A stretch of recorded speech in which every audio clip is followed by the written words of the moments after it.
Hey, it's me, GV. Welcome to the GV stream, ladies and gentlemen. Hello, hello, hello, hello. Welcome in. Hello, nice to see you. What is up, folks? What is up, patrons? What is up, people? What up? Today is Friday, January 3rd, 2025, the Patreon stream. If you're watching this and you're not a patron, how did you get here? You shouldn't be here. You shouldn't be here.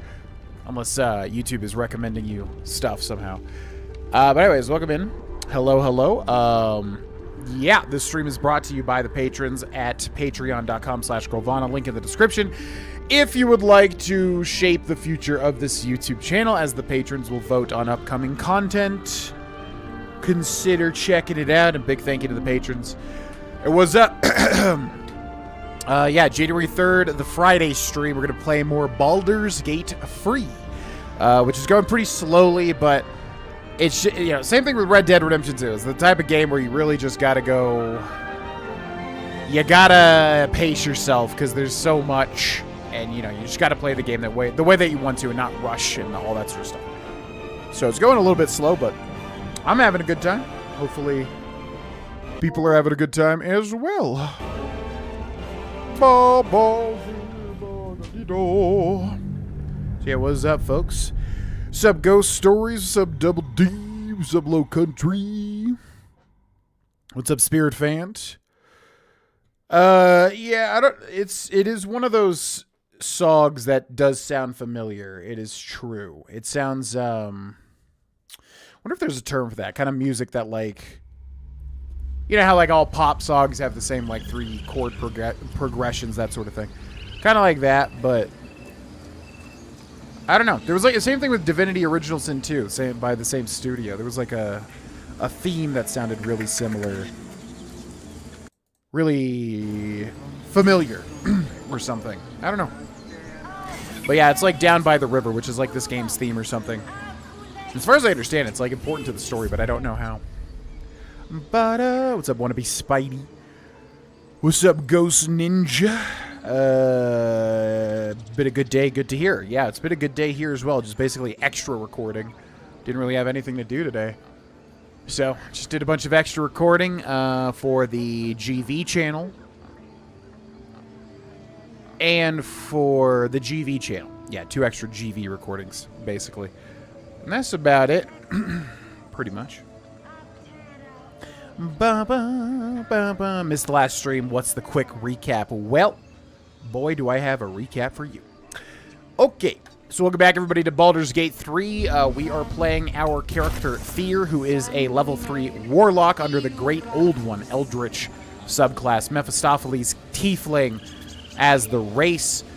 Charlatan background. And, yeah, the story thus far, pretty much, is we were on a nautiloid ship. We had a mind flayer parasite put into our eyeball, going into our brain by the Illithid mind flayers.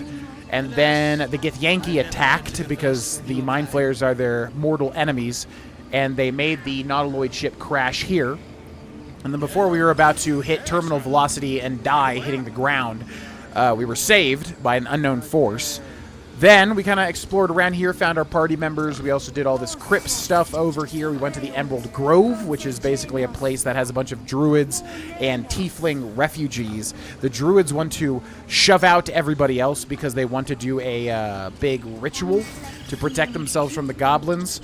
But, you know, that's kind of rude to the tieflings that are just trying to survive. So we have to figure out what's going on with the druids and figure out what's going on with the tieflings, which we pretty much did. And then, yeah, we basically have to figure out what the best ways to navigate that, because if the druids just do their little ritual, everybody will pay.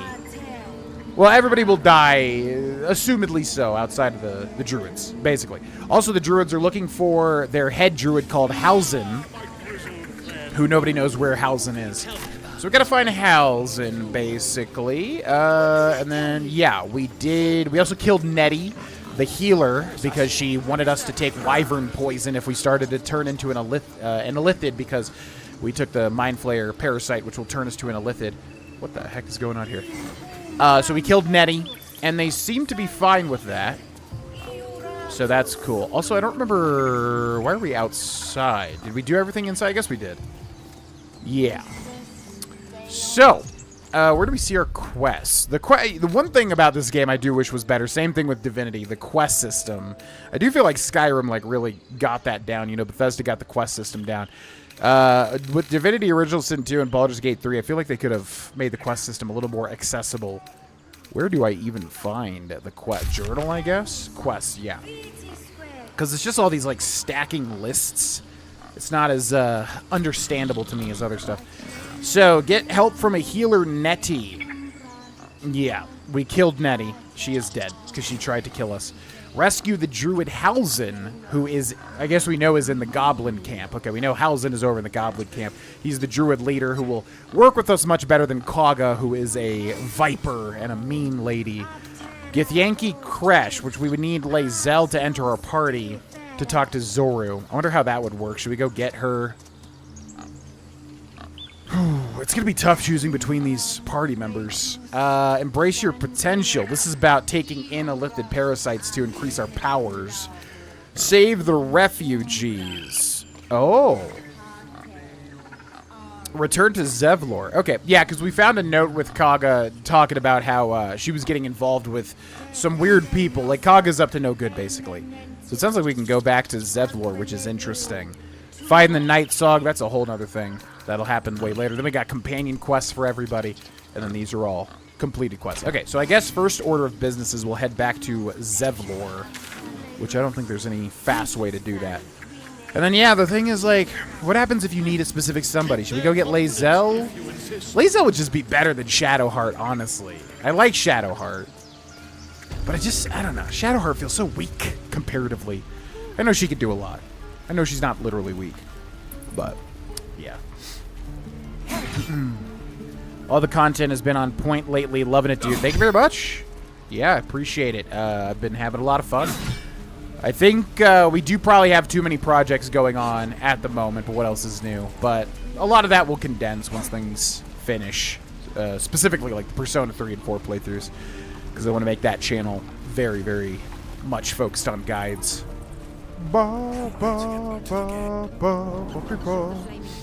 Gale's robe is so pretty. That's my expert Baldur's Gate 3 observation. Yeah, I really like Gale. I like Gale as a character a lot, and I like his little watered Havian little cape there, whatever the heck. It's a nice color of, what would you call that, indigo? Kind of very blue purple, you know? Indigo, maybe? I don't know.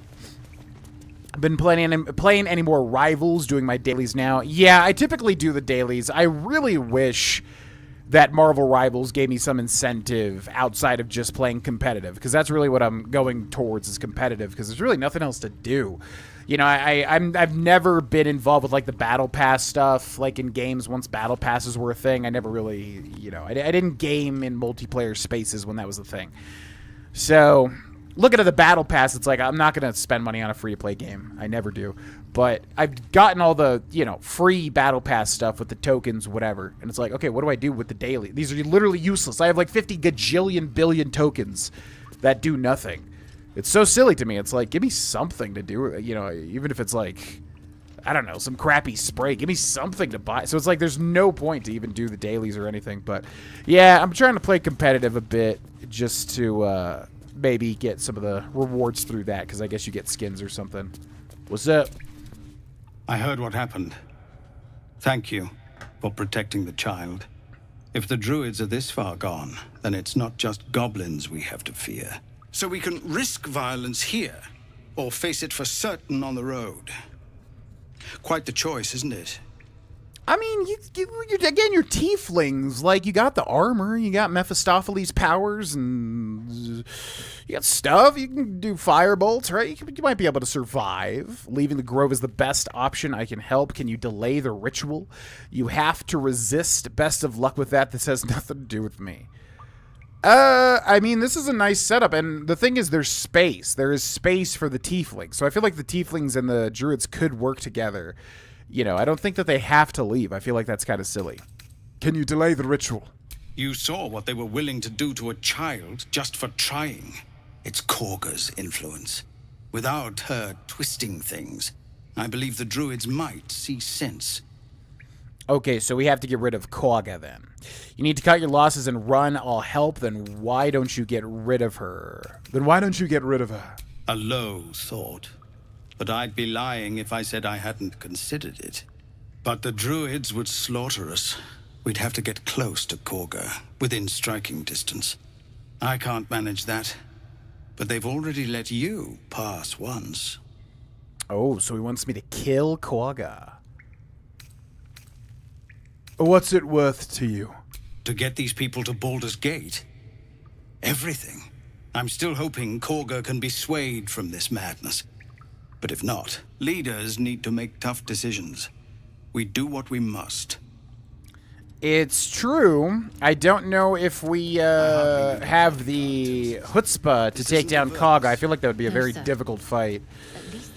Okay, so they want me to kill Kaga, but there's a lot of ways you can do this. There's quite a lot of ways. So let's make sure we know what we're doing. But, okay, completed we don't care about. Companions will happen over time. Find the night song is later. Defeat the goblins. If the tieflings are to make their way to Baldur's Gate, we will need to deal with the goblins. Zevlor thinks someone must be organizing them. We should investigate the goblin camp.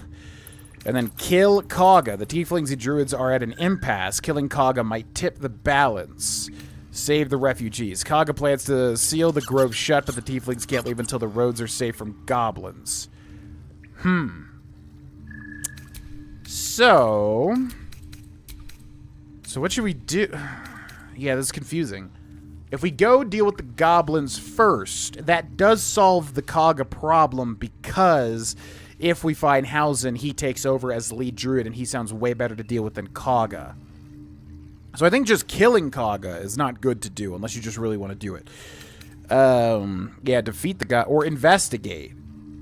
Yeah, it's so weird. You could do so many things. I guess investigate would be the number one thing. A meeting in the swamp addressed to Kaga.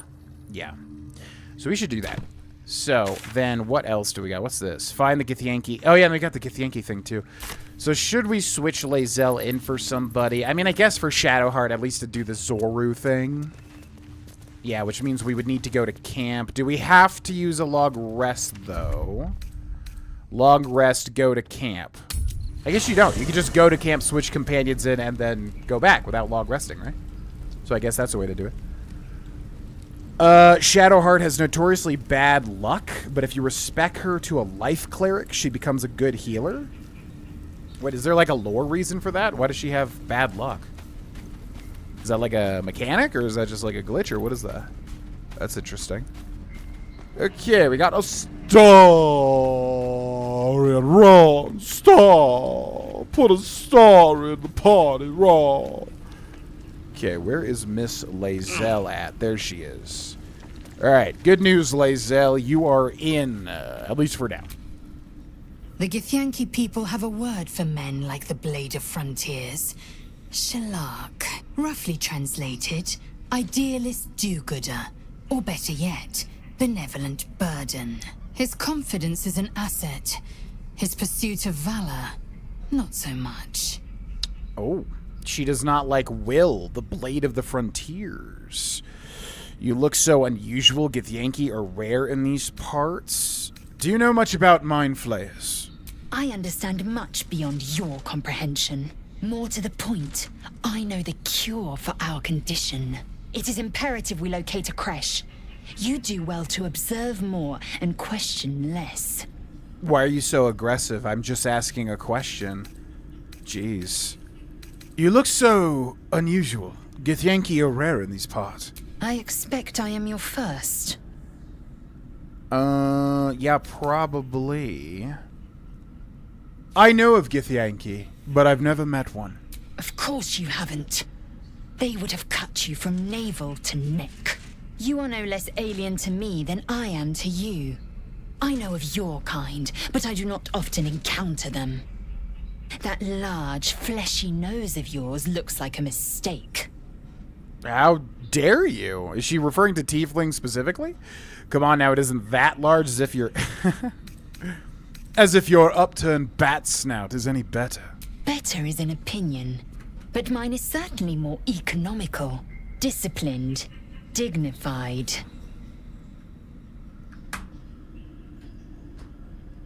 Fair enough. Do you know what happens if we don't find a cure? Yes, in great detail. It starts with a fever and memory loss. Then you start to hallucinate. Your hair falls out, and you bleed from every orifice. Your bones will change form. Your jaw will split to allow room for 4 great tentacles. All skin will turn to gore and be shed to reveal new flesh underneath. Then you have ceased to exist, and a mind flayer is born. I feel like Gale said that exact thing, didn't he? Very similar. That's not going to happen. We will find a cure. Words forged in steel. May your actions express the same metal. We must find my kind and be rid of the parasite. It's as simple as that. Agreed. The first symptoms should have long since started, though. That is what puzzles me. Yeah, so the Mind Flayer parasite's supposed to turn us into Mind Flayers, but it should have happened already, at least the starting, and it hasn't, so that's very curious. You're worried we haven't changed. This is good news. Yes, if you give it no further thought. But anomalies lead to surprises. Bad surprises. Besides, what hasn't happened may yet come to pass. Okay. Are you sure a creche is our only path to a cure? Entirely.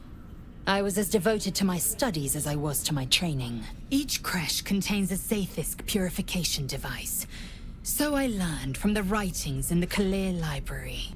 The library was a gift from Vlaakith herself, that we may gain total understanding. I see. The kind of wisdom is very valuable. Books are fallible, as are those who write them. Total understanding. Absolute nonsense. I will not brook your ignorance. Countless scholars roam the astral sea and beyond, observing the ways of our lessers, exploring planes so distant order turns to chaos and cold fires rage. I know what you can barely fathom. That you cannot bear it makes it no less true. Some really excellent lines of dialogue here. I'd like you to join me. Make space, and my might is yours. Okay, well. Take Shadowheart's place. Ready for battle.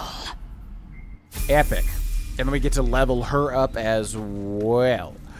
Okay, Miss Lae'zel, get ready. Everyone just seems to have bad luck with her. It might be her subclass isn't good. Yeah, to me, I mean, it's not like about luck for me. The thing with Shadowheart for me is like, she just feels... She's clearly set up to be the buffer and the saboteur. But it doesn't feel as necessary because, like, I feel like Gale could do so much more.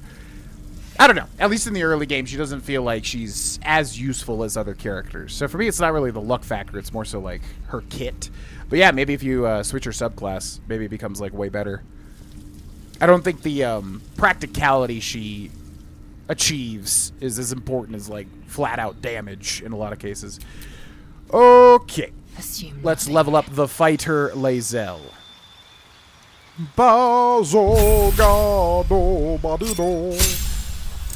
Lae'zel levels up to level 2. Her health increases by 8, and she gets Action Surge, which immediately gives her an extra action to use this turn. Very simple. Okay. And she also gets level 3. Which gets us a specialization. Health increases by another 8 points. Superiority dice. So yeah, what's the deal with this? I've never played a fighter, really. I don't have much experience with fighters. Your superiority dice are D8s. You have 4. At fighter level 10, these dice become D10s. They fuel your Battle Master maneuvers and are expended upon use. You regain expended superiority dice after a short or long rest. So basically, you just get bonus dice that you can use for different things. And then she gets 3 passives. Wow, okay. So we can choose a subclass, a specialization. So what do we got? Battle Master. As a paragon of tactical superiority, you can employ a wide array of combat maneuvers to dominate every fight. You get 4 superiority dice. You get 3 passives, okay. Eldritch Knight. You're a warrior of spell and sword weaving incantations that supplement your extensive martial expertise.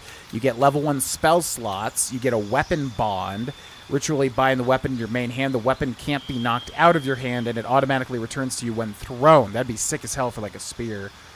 New cantrip, new spell, new spell. So this is basically like the arcane trickster version of the fighter. It gets to use magic. But we have a lot of magic. Well, I guess if we're losing Shadowheart for now. Not as much. Champion. You approach the complex problems posed by combat with one distinctly effective solution. You hit those problems really quite hard. You get improved critical hit. The number you need to roll a critical hit while attacking is reduced by 1. This effect can stack. The number you need to roll a critical... Well, that would be a 20. That'd be a nat 20. While attacking is reduced by... What does this mean? Because normally you would crit when you roll a 20 on your, like, hit roll. But... So now it goes down to 19 or 20, but then it can stack? How does it stack? I don't understand that. I like this lady's attitude. Yeah, I like Lae'zel a lot. I used her... I don't know. It's tough, man. I want to switch it up from, like, what I did with Dirge on the main YouTube channel. But then I just end up... Like, I want to just use the people I really like. But I really like Shadowheart. I really like Lae'zel. I really like somebody we'll probably meet in this stream. I really like Astarion. I really like Gale. It's, like, really tough. They made the companions... This is why I crap so hard on, like, you know, the Outer Worlds, because, like, to me it's, like, those companions are so forgettable, but these companions are so, like, fun, you know? There are items and other stuff you can get that reduce crit. Oh, so it can stack with, like, item effects. Interesting. Yeah, what's up, Victor? Welcome in. Okay, so the effects can stack. Well, that's really boring. I mean, to me, she is a champion. But that's a really boring effect, and one that doesn't seem nearly as good as, like, Battle Master, right? I guess we just make her a Battle Master. She gets the superiority dice, which seem very helpful and way more interesting than just, like, one extra, you know, 2 out of 20 rolls is going to be a crit. It seems so boring. Okay, Battle Master. Let's do that. And then we get what? We get 3 passives is what this is. Maneuver, spelled very English. Very European. Maneuvers are powerful attacks that use superiority dice. Okay, so we get 4 of these dice that are D8s, and then at level 10, which won't happen for 1,000 years, we'll get 10 D10s. So what do we get? Commander's Strike. Direct an ally to strike a foe. The ally uses a reaction on their next turn to make a weapon attack? Huh. Well, that's interesting. Yeah, so you basically get a free attack as your reaction.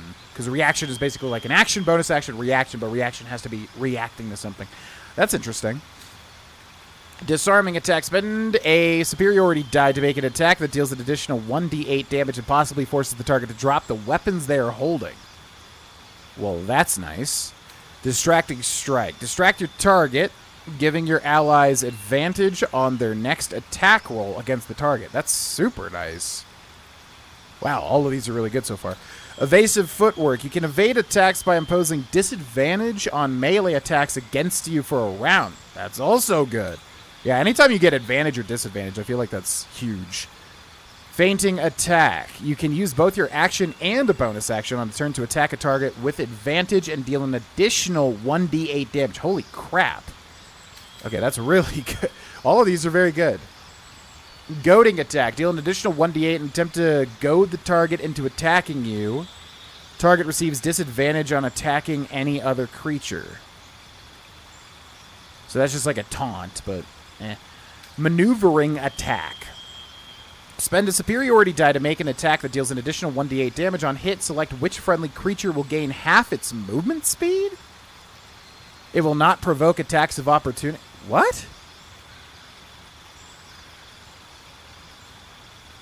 Select which friendly creature will gain half of... Okay, how is this not easily the best fighter This is, like, insane. How does this compare... You get 3 of these. How does this compare at all to getting just, like, 1 extra crit die, you know, chance, 1 extra, you know, pip, whatever the heck you want to call it. Menacing attack. Spend a superiority die to make an attack that deals an additional 1d8 damage and possibly frightens the target. Precision attack. You can spend a superiority die to add it to the result to an attack roll. Okay, so it's a 1 through 8 extra damage. That's pretty much what they all do anyways. Pushing attack. Spend a superiority die to make an attack that deals an additional 1d8 damage and possibly pushes the target back 15 feet. And then we got Rally. Expend a superiority die to grant an ally 8 temp hit points, bolstering their resolve. Riposte. When a hostile creature misses you with a melee attack, expend a superiority die to retaliate with a powerful strike that deals an additional 1d8 damage. It's a reaction. Sweeping attack. Swing your weapon in a rapid sweeping arc to attack multiple enemies at once. Roll your superiority die for damage. That's pretty good AoE-wise. And then trip attack. Spend a superiority die to make an attack that deals an additional 1d8 damage and possibly knocks the target prone. The target must be large or smaller.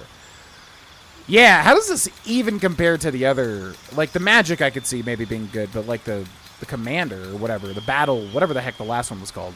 That seems so, like, not strong comparatively. Disarming Strike is fun. Would have been nice in that first fight. Yeah, you could have got Commander Zulk's unique weapon. Yeah, well, these seem amazing. Like, my god. My god, these seem so good. Okay. So, yeah. It's crazy because you get the extra damage on top of everything. Okay, I like this. Yeah, the Disarming Strike. We'll take that, I think. And then... I definitely want, like, yeah, I think Fainting was really good. Both your action and bonus action to attack a target with advantage and deal an addition. So this is, like, just really good for damage. And then I think we want... What was the yeah, Sweeping Attack, which will deal AoE damage. I dig it. Yeah, this seems crazy good. What the hell? All right, and then we get Githyanki Psionics Jump. Triple a character's jump distance for an action. Okay. Very cool. Let's do it. All right, now we got Miss Lae'zel, which means we can do that Zoru quest. But should we leave? Yeah, I think we could just leave camp without... How do I leave camp? Wait, you can just leave camp, right, without doing a thing? Leave camp. Yeah. Cool. It's a really good effect. Wait, which effect? I love having that effect on Astarion. Pair reduced crit with risky ring with him as an assassin is chef's kiss.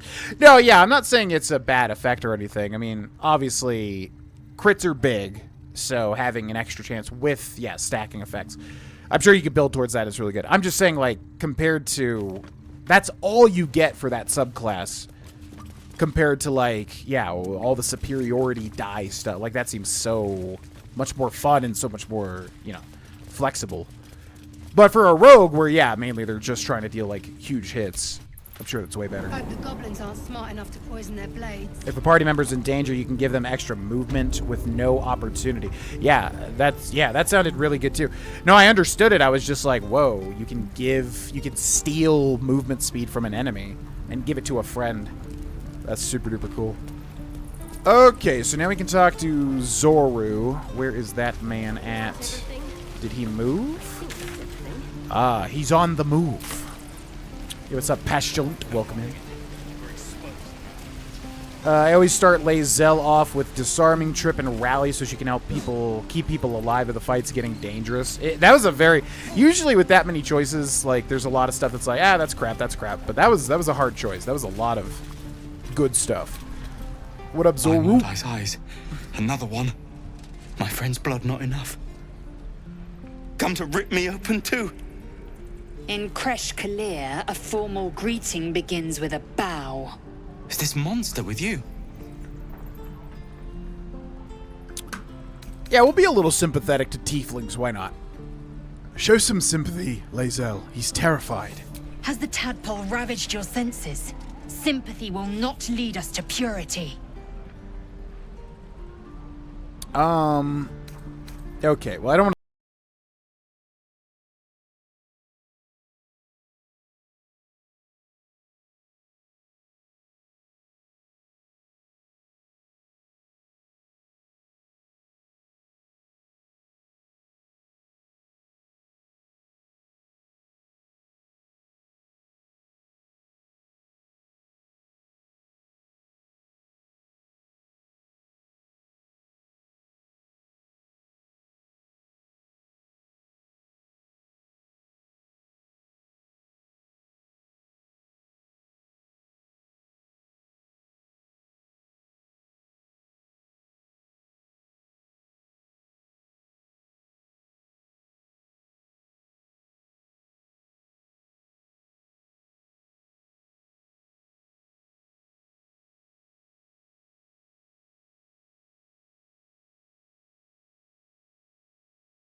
Lae'zel, you are like way too...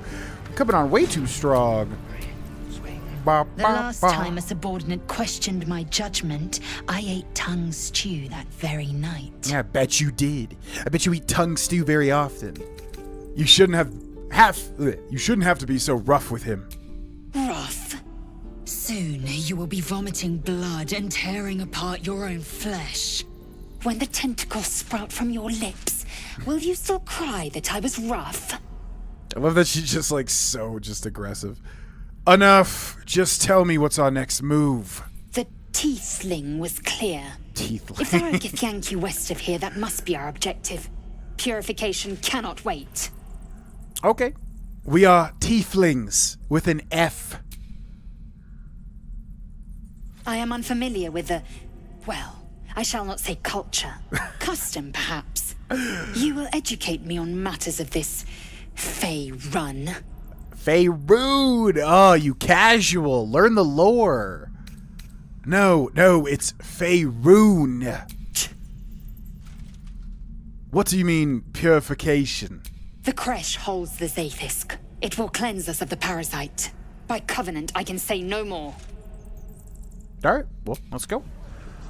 Okay, now, Bobby Boo. Now, if we stick with Lae'zel, we're not really going to have any healing. We could switch out Astarion. Honestly, we're fine with damage. Yeah, honestly, Astarion for Shadowheart would probably be smarter. Because we used I like Astarion, and I'm assuming you could do all the stuff even if they're not in your party. So, I feel like, yeah. But then we're going to have to make a tough decision when we find somebody else.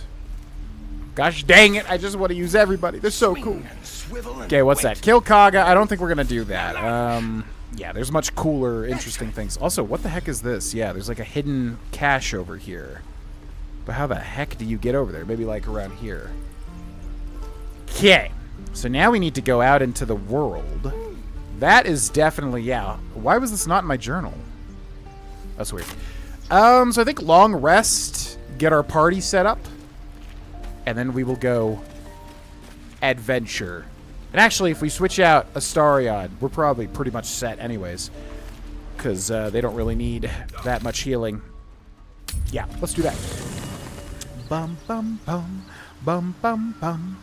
I've just started my first honor run, so I've been making a lot of use of withers and trying out different feats. FYI, you can pickpocket withers and get your money back after respecking or rezzing. Interesting. It's one of those Skyrim follower situations, huh? Even if you fail the attempt, just try to pickpocket him again, you'll eventually get your gold back.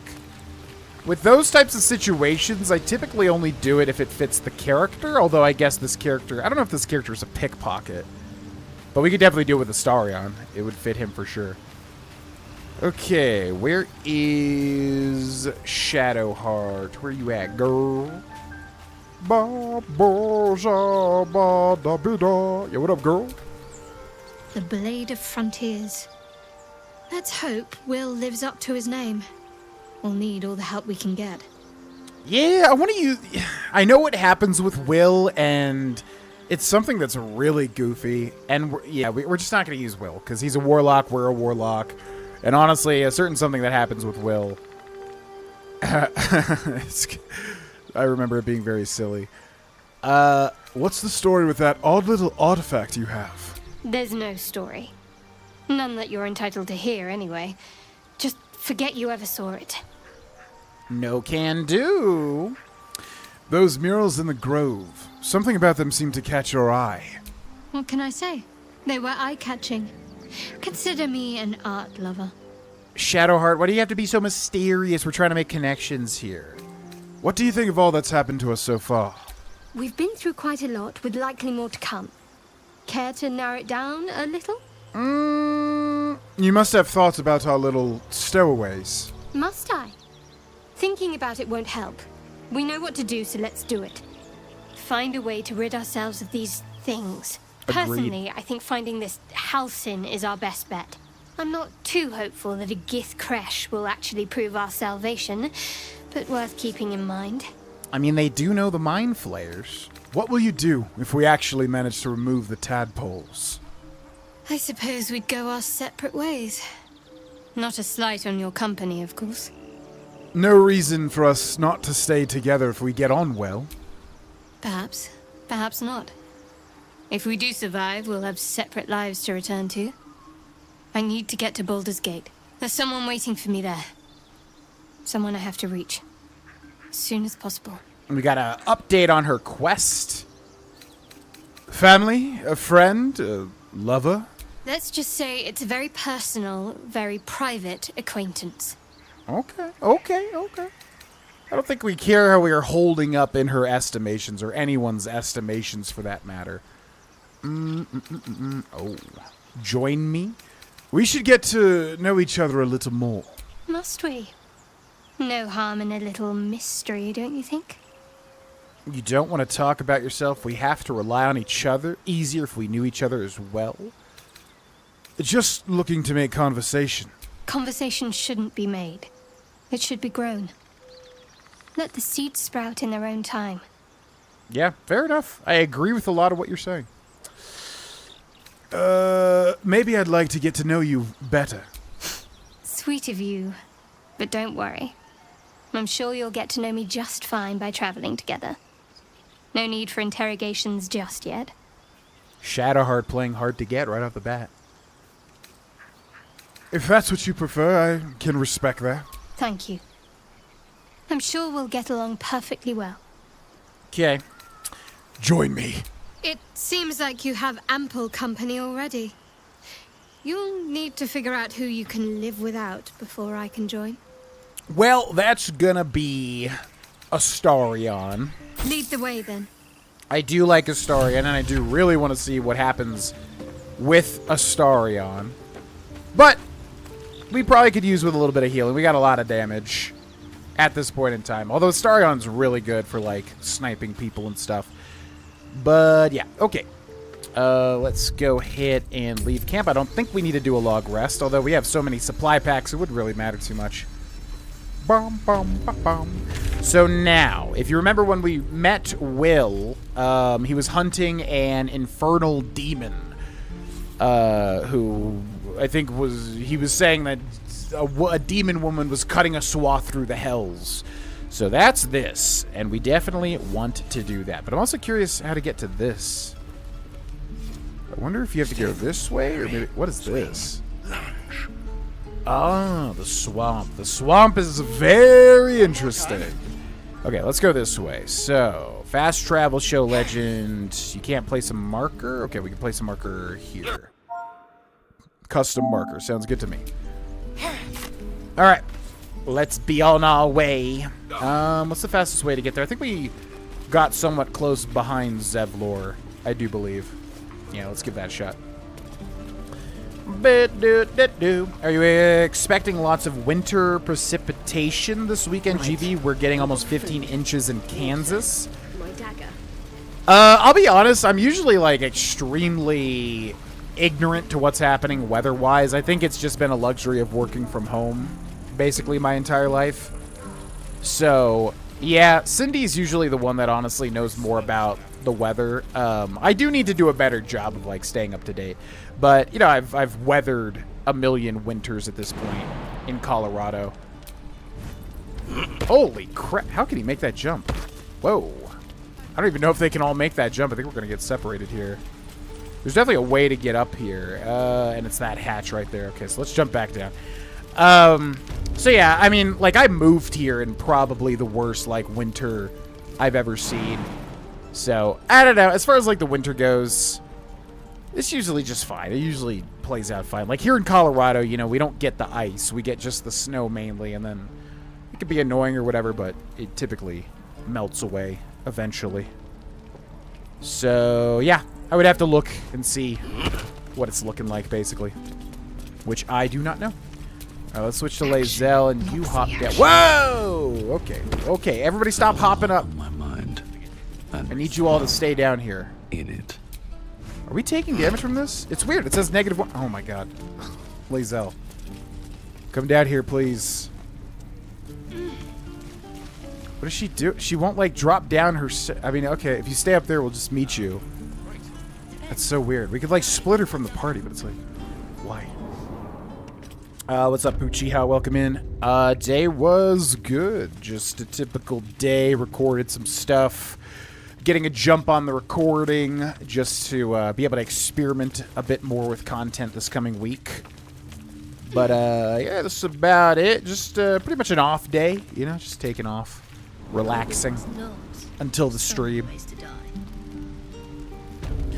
Okay, Lae'zel, you here? All right, stop jumping everywhere when I don't tell you to jump. Oh, what's that?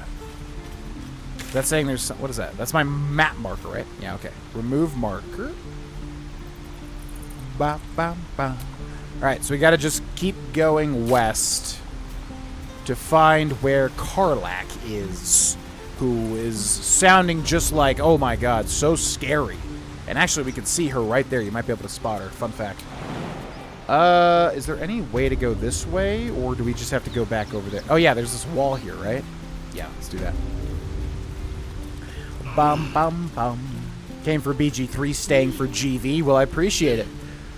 Should be a pretty effortless playthrough to have fun with. I mean, this game is just so freaking good. The Risen Road. We've got a heavy chest. What do we got? 18 gold warg fang and a hyena ear. So just a little bit of a hidden chest up here. Looks like it. Okay. Let's go find Karlach. Karlach! We got the ice. It can suck pretty hard. Main thing is a power outage. I was going to say, yeah, in Kansas, I know it's way worse with, like, actual snow. Here in Colorado, because of the climate, why can't I climb down this? Here in Colorado, because of the climate, yeah, I mean, most people are used to it, and it's, yeah, the snow piles up, but it's usually gone. It doesn't, it makes a bit of ice, but nothing like in, yeah, more climates like Kansas where it's actually a problem and stuff. So, I don't know. I usually ignore it, honestly. How the heck do we get over there? Exactly. Augusta will affix the Zaithis, the pure, to our heads. How the heck do we get over to that? Parasite in an instant. Okay, so this... Oh, I did not want to come this way. This is such a weird spot here. I guess we'll just fast travel to the Grove and, like, walk west, because, yeah, this is not how I want to navigate. It's very bizarre. That particular spot. Okay, now if we take a look at the map, so we can follow this road. How do we get... I think we want to cross this stream is what we want to do. So let's go right about here. Yeah, we'll just go due west and then try to get to this cache as well, because something's going on there. Ba, ba, ba. I'll be keeping an eye on you. Understand? If I choose to kill you, you will not even see it. In my Will Origin playthrough, I played him as an absolute simp from Azora. Yeah, see, I don't know much about that little, yeah, because I don't know how much I should give away here. But Will is a warlock, so that means he has a patron, like a patron demon, you know, that he's working with. And that demon seems to be a major character. We didn't see too much of her in any of my, you know, any of this game that I've played. My name is Lae'zel Chucky. But yeah, there's a very interesting little element there. My need for servants. Ladies, oh yeah, God, we have Lae'zel and Shadowheart at the party, so now they're gonna argue constantly. Okay, so we got an exsanguinated boar, which means the blood has been drained from it. It looks healthy, but it's stone dead. We got a bloodless pig meat. A dead boar, but it doesn't look like it's been touched by scavengers. I don't remember this whatsoever. I moved to Colorado for a few years. My first winter there was 2006 when there was a massive blizzard. Colorado was like, how you like me now? Yeah.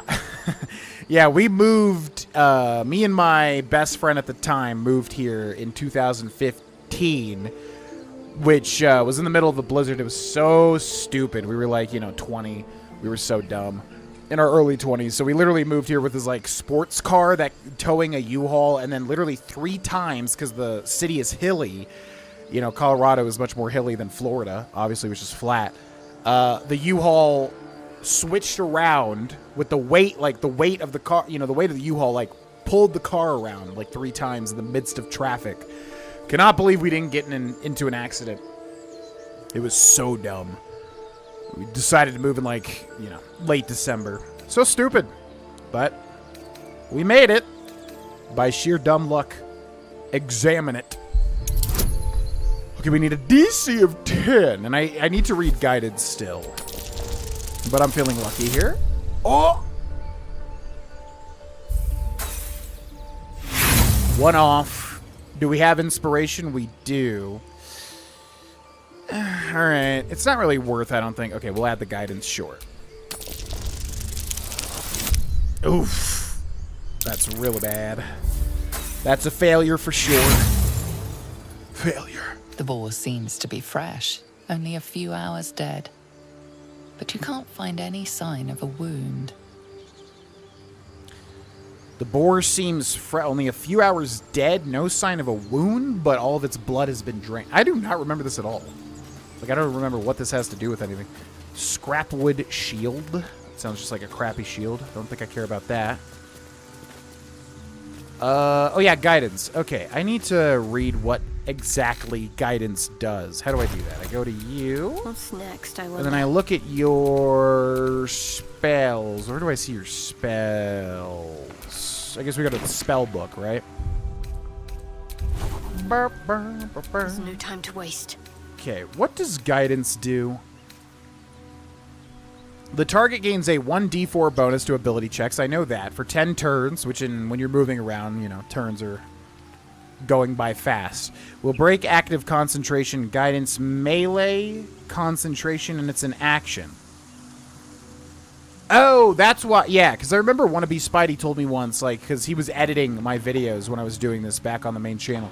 But he said that guidance was free real estate. And then up until now, I was like, wait, but guidance costs a spell slot, right? But no, that's why he said that. Because it doesn't, it's just an action, but no spell slot.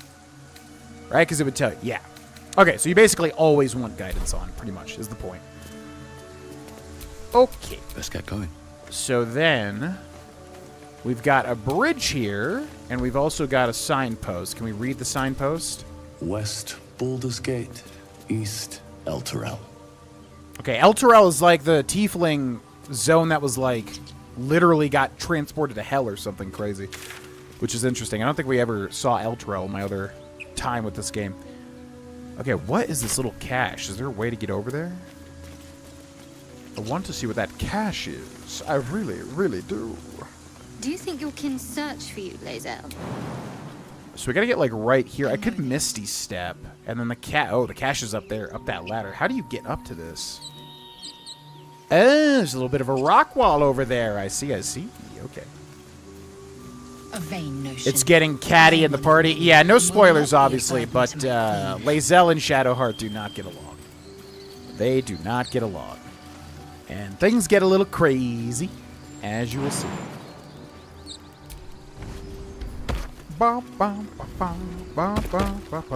Exsanguinated Boar was my nickname in high school.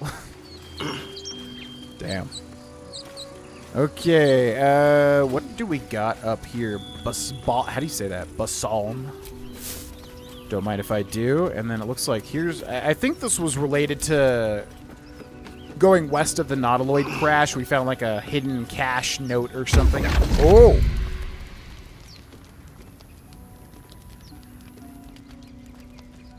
My, what manner of place is this?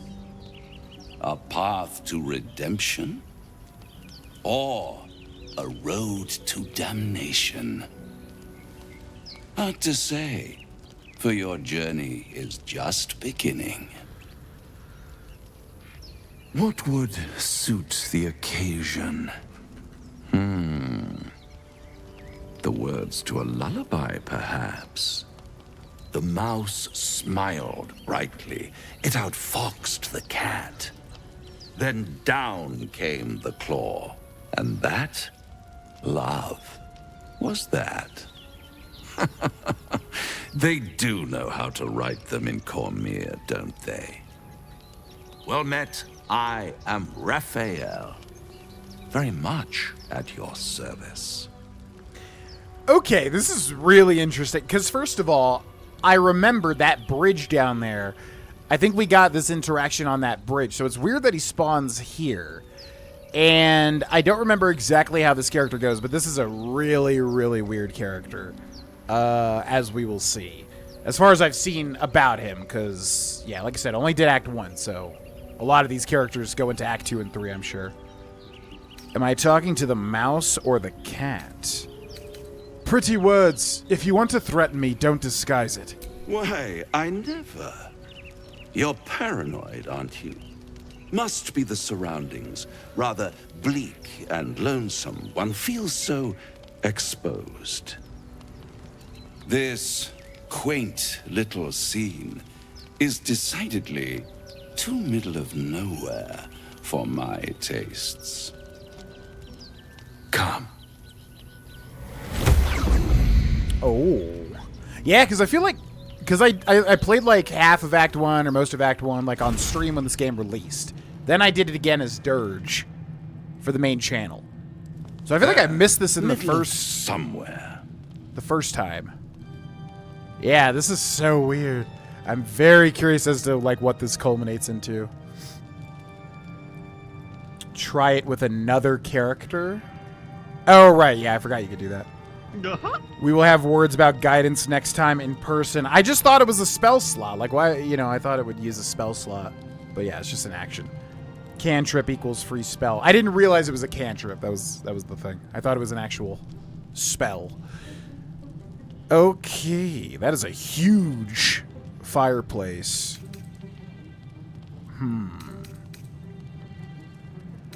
Reach for your weapon. Tut, tut. No need for that crude cutlery of yours. As you can see, I'm amply provisioned. This is the House of Hope, where the tired come to rest and the famished come to feed lavishly. Go on, partake, enjoy your supper. After all, it might just be your last. Well, clearly, things are not as they seem here. Ignore him and fill your plate? That would be quite dumb. Are these... yeah. Are these theatrics leading somewhere? Are you not entertained? Are you not entertained? Far be it from me to disappoint. I was like, yeah, does he reveal this when you first meet him? And yep, he sure does. What's better than a devil you don't know? A devil you do. Am I a friend? Potentially. An adversary? Conceivably. But a savior? That's for certain. Yeah, I don't know anything about this guy outside of this introduction scene. Very curious to see what his role is. Level your weapon at the creature. He's probably way stronger than we are. What makes you think I need saving? Why would you help me? I don't care what you are. I care what you want. Oh, a mere trifle. How dear is one's soul, really? A rhetorical question, of course, but let me venture an answer. It's worth very little with a tadpole in your head. One skull, 2 tenants, and no solution in sight. I could fix it all, like that. Really? He's got a massive painting of somebody that either looks very similar to him or is him, which I don't know. I'll do anything to get rid of the tadpole. I need to think this over. You're mad if you think I'll make a deal with the devil, but we literally already did, right? Because we're warlocks, so we have a patron, which I'm assuming is a deal with an evil spirit or something. I don't know much about warlock lore. Then fix it or die at my hand. Pretty sure this guy would wreck us solo, I would imagine. Although maybe not. I don't know. I'll do anything to get rid of the tadpole. Oh, that's disappointing. I prefer it when my clients put up a fight. Only to realize victory was never an option. Try to cure yourself, shop around, beg, borrow, and steal. Exhaust every possibility until none are left. And when hope has been whittled down to the very marrow of despair, that's when you'll come knocking on my door. Hope. Such a tease. I mean, I agree.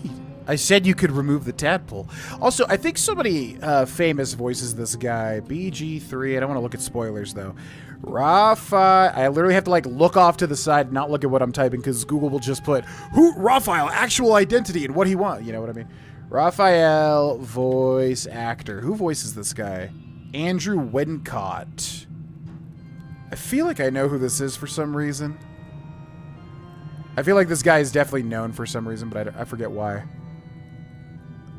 Multiple places Raphael can spawn for the first time. That's what I thought, because I feel like the first time I saw this guy, somebody was like, oh, this guy spawned somewhere else for me on YouTube. Ironic, this devil has an archangel's name. Oh, yeah, Raphael. That is quite ironic. What's up, RPS? Welcome in. What's up, Sarah? His voice acting is one of my favorites in the game. Yeah, it really perfectly fits the look of his character, too. Like, it really just fits like a glove. I assume the decision was deliberate. Raphael is the archangel known for helping and healing. Oh, yeah, for sure. This guy is definitely like a charlatan trying to trick us in some way. He enjoys the cat and mouse, which he literally referenced, the cat and mouse. So he enjoys that little game. And if I do want to take this deal, how would I find you? I'll have the... Yeah, probably. I'll have the last laugh in the end. I've always wondered what a laughing mind flayer sounds like. Like this. Pretty little symptoms. Sundering skin, dissolving guts. They haven't manifested yet, have they? One might say you're a paragon of luck. I'll be there when it runs out. Interesting. Because, yeah, I mean, like, the game's not just going to be like, oh, okay, you're cured. All right, that's done. So, yeah, we literally said, like, okay, we'll do it. He was like, nah, you're going to beg me first. Which is quite interesting. And it's still playing the organ music present in the House of Hope, which... Yeah, I just don't know if, like, any of this stuff that, like, exists in D&D, how much of it is in D&D lore, how much of it is specifically, you know, Baldur's Gate 3 lore, or whatever. Scroll of Chromatic Orb. A spell that we already know on Gale. Alright, what do we got down here? I think there's a barrel here with some rope and some tongs, but this ain't Oblivion, so we don't need the tongs. Perception successful. Oh, rocky crevasse. At the back of the crevice lies a bag enfolded in the chitinous squabbling of spiders. A shiny gold coin pokes from its mouth. A bag with a shiny gold coin poking from its mouth. Yeah, by the way, never did this. I swear to God, I combed the entire map in the Dirge playthrough and still missing things like this. It's crazy. Survey the spiders. Key of the Ancients. Yeah, from the Druids. From Nettie. Okay. And always add guidance, right? Every single time. Let's go. There we go. Beautiful. Easy peasy. He's one of my favorite characters in Act 3. Yeah, I mean, it's definitely obvious he's going to be majorly important, but I have no idea. The creatures clutch the pouch possessively. You have no doubt. A spider egg is nestled within. Okay. Animal handling. Speak softly to the spiders in hope of calming them. Sleight of hand. Dart your hand in, hoping to snatch the bag. What are my skills? We should be able to see that, right? Select. Yeah, we could do like sleight of hand with Astarion. Yeah, how do I see my skills though? There's got to be a way to see your skills in the midst of dialogue. But all right. Yeah, we got a little bit of like animal speaking with this character, so sure. Speak softly to the spiders in hopes of calming the spiders. Why not? Okay, we're gonna need a 14 or higher here. Oof. Rough. Critical failure. Agitated clacking chokes your thoughts. The spiders skitter about, more nervous than before. I mean, they're just spiders. Okay, we could try sleight of hand. So, I mean, yeah, it would be better to switch to Astarion here, probably. If we actually can. How does that even work?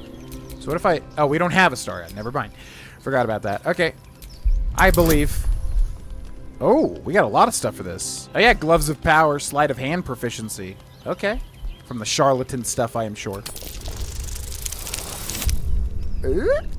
Is it gonna be enough? If we roll high with guidance? You're kidding, right? That's unfortunate. Pincers pierce your flesh. Their chitters become giggles. The intruder is punished. Okay, what the hell? That just dealt so much damage to me. Oh my god. We used our short rest as well, so that's not good. Although we could just simply use a potion of healing, of which we have 12. So that's fine. Okay, so now if we switch to... Who would be better here?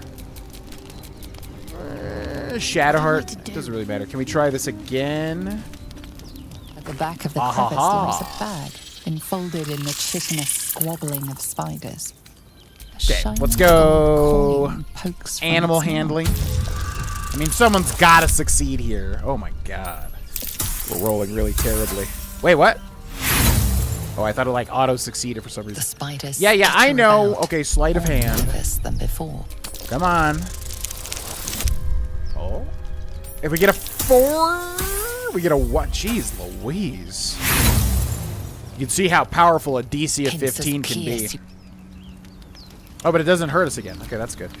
All right, Lae'zel, you are up. Let's do it. At the back of the crevice lies a bag. Animal handling. We get a +1 from wisdom. Wait, what was that? Shiny gold coin. Oh, yeah, Lae'zel has this weird Githyanki knowledge thing or something. Gotta look into that. I think that does it. Yeah, astral knowledge. Cool. One by one, the spiders retreat to the rear of the crevice, lulled by your murmurs. Boldly reach for the bag. You stash the bag. Something clinks among the coins. Item received, pouch. Open inventory to view. Okay. So, Lae'zel, what do we get? Alchemy pouch. We can sort by latest. Should be that, though. Or maybe not. We get the pouch, which has inside a spider egg sac. What is this? Something or some things wriggle within the sticky shell. It's an action, so you like throw it as like a little bomb or something. Weird. Okay. That's it? Never a dull moment. Wait, what if you throw the sack and like you get like a little pet or something?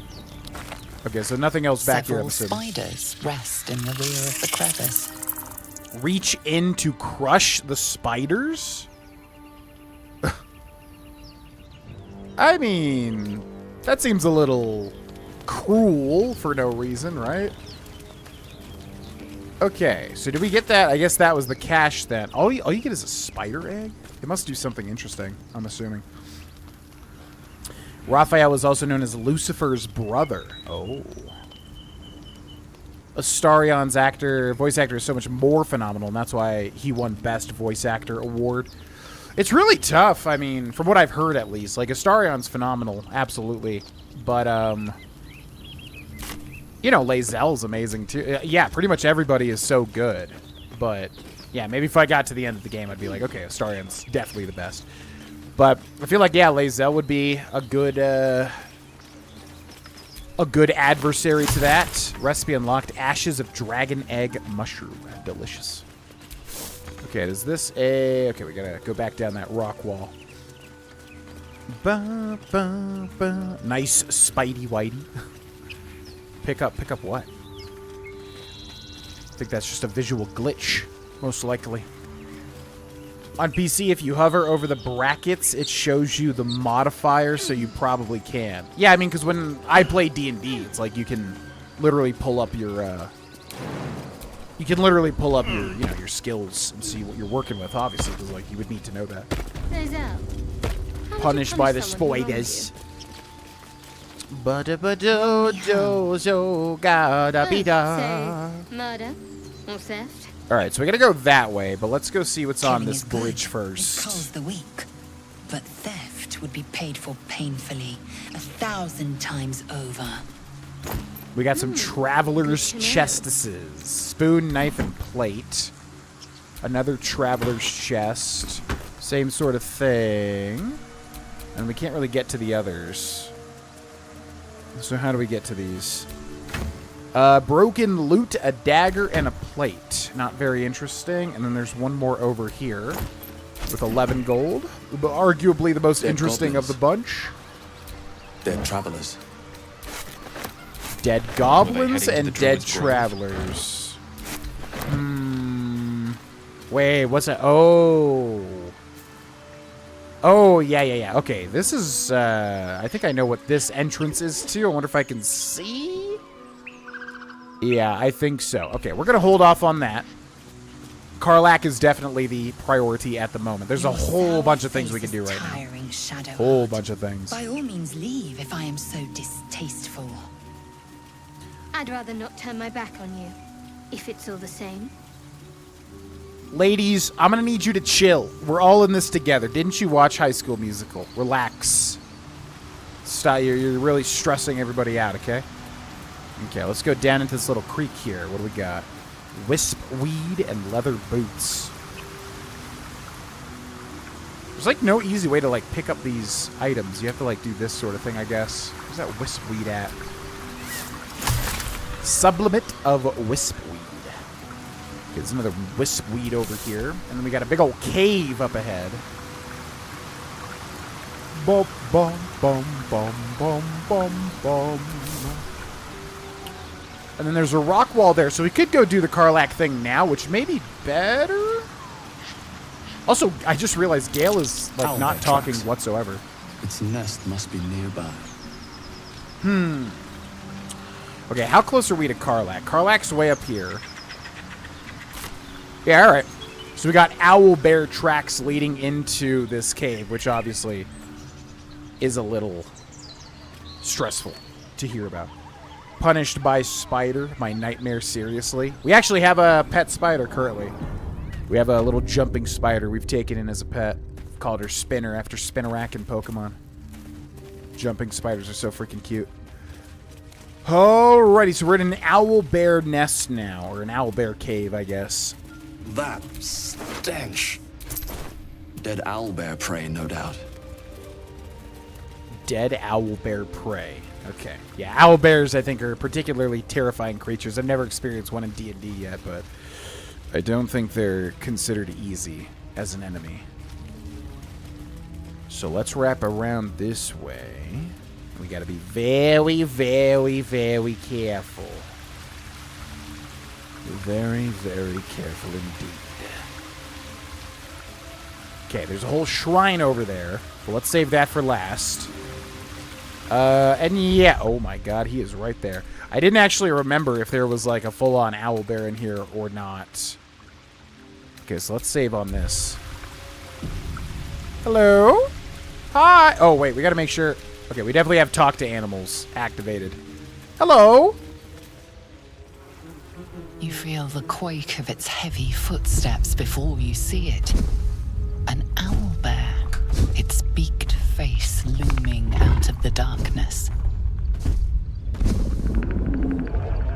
What's this? Something weak, something tender. Won't even have to chew you before I feed you to my son. Soft meat. Okay, not actually tender. Extremely hard. You'll definitely break your teeth on me, for sure. Also, for anybody watching this playthrough, just think about...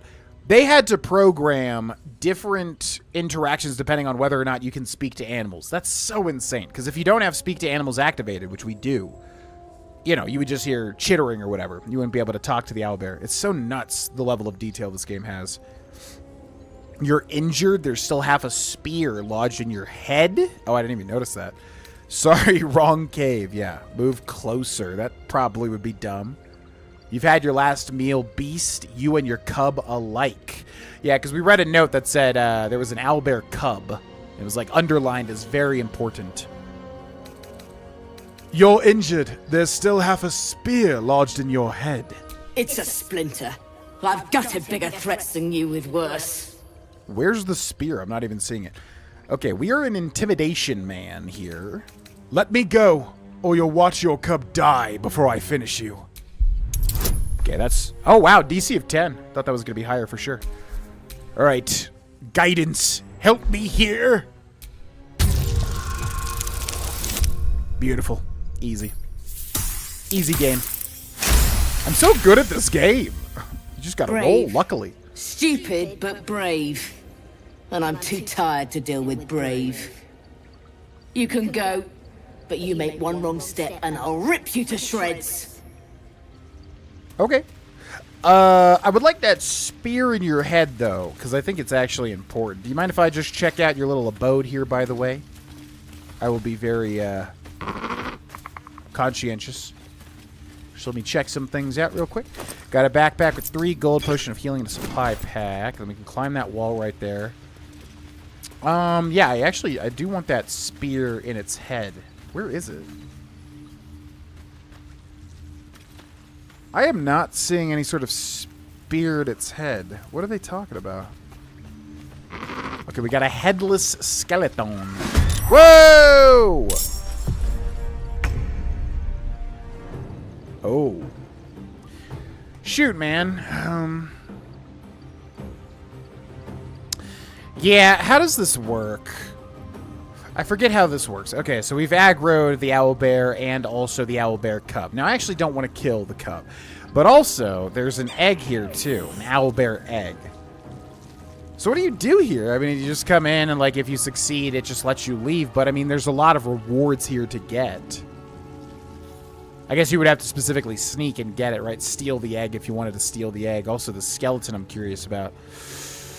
I mean, I don't want to kill you. And I definitely don't want to kill your little baby, but I also do want to get past you and reap the rewards of this cave. I feel like there's a way to keep the owlbear cub alive, though.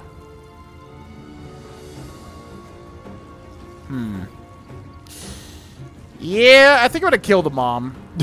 Because we do get, like, something interesting. Okay. So, let's do... What do we got? Let's do Eldritch Blast. 65% chance to hit. Not great. Do we have anything better? Bone Chill? I don't think the owlbear is going to heal, though. Okay, we'll just do Eldritch Blast. Did that miss? I didn't even see what happened there. Okay, let's get back a little bit.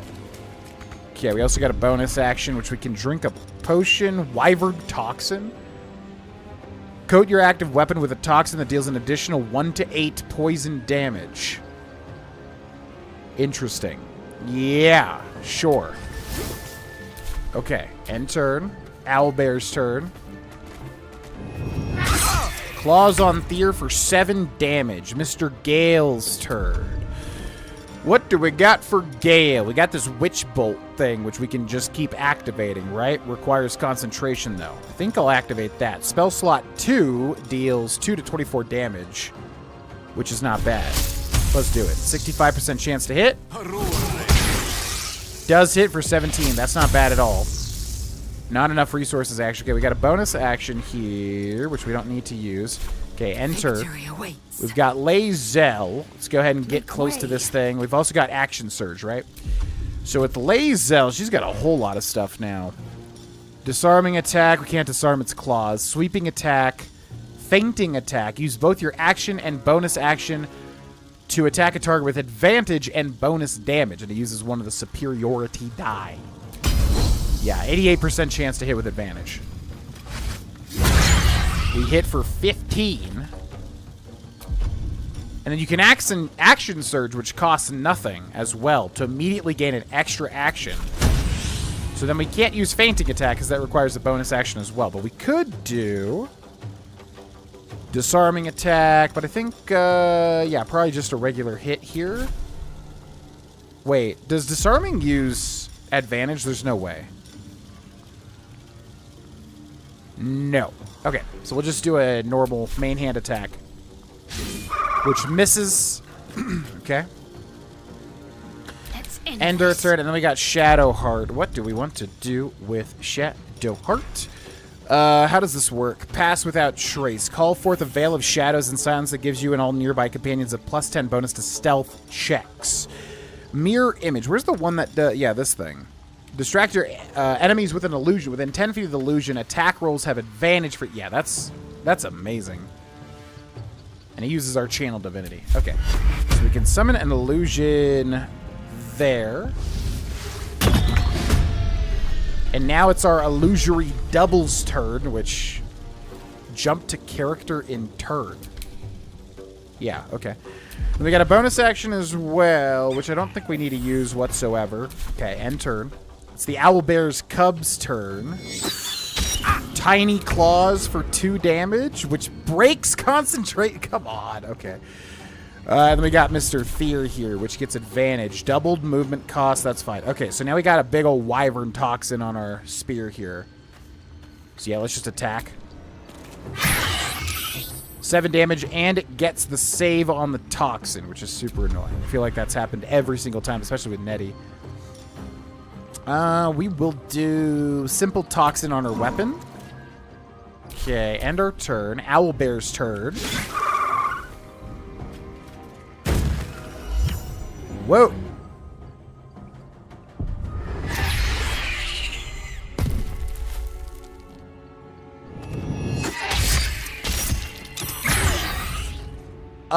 Okay. So it's just like got mega buff there. It's got Owlbear's Rage, so I should be able to see what that does, right? The Owlbear is enraged. Strength is increased by 2. Alrighty. Well, that's not good. Okay, I think another Witch Bolt here. Witch Bolt spell slot 2. 42% chance with disadvantage. Why do we have disadvantage? Because we're threatened? Provokes an attack. Oh, because the Owlbear cut. Okay, I'm trying to keep you alive, dude. Alright. Magic missile, but we're threatened, right? But this one never misses its target, though. Yeah. Oh, and it shoots 4 missiles, too. Not bad, not bad. Okay, and then we'll just end our turn. And we got Lae'zel here. Lae'zel. Fainting attack again, I think. 88% chance to hit. Big damage. Okay, he's got 6 HP left. We literally can do nothing because it used our bonus action as well. Okay, enter. And we've got Shadow Heart. All right, Shadow Heart, can you finish it? Can you finish it? Guiding Bolt, spell slot 2. Damage 5 to 30. The next attack roll against this target has advantage. That ain't bad. 65% chance to hit.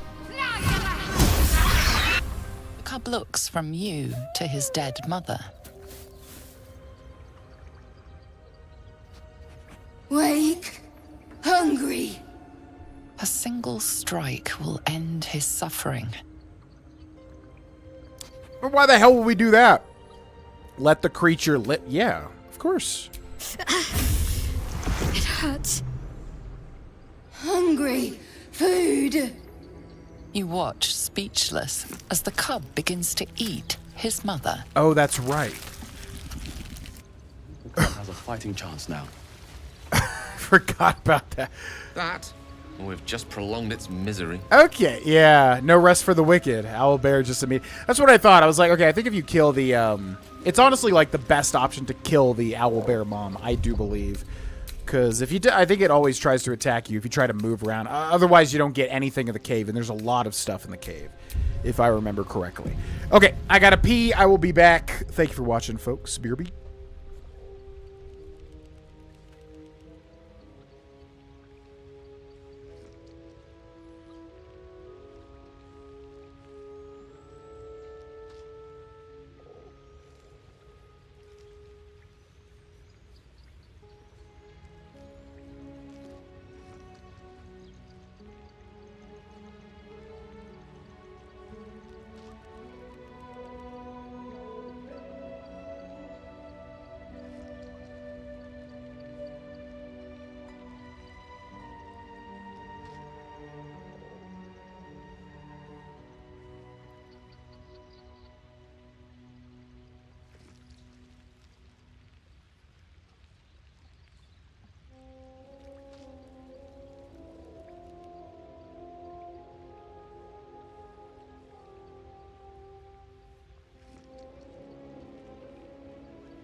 Oh, look at you, little Yin being so cute. She's so cute. That's such a good camera angle there. All right, what's up, yo? We are back. What is up?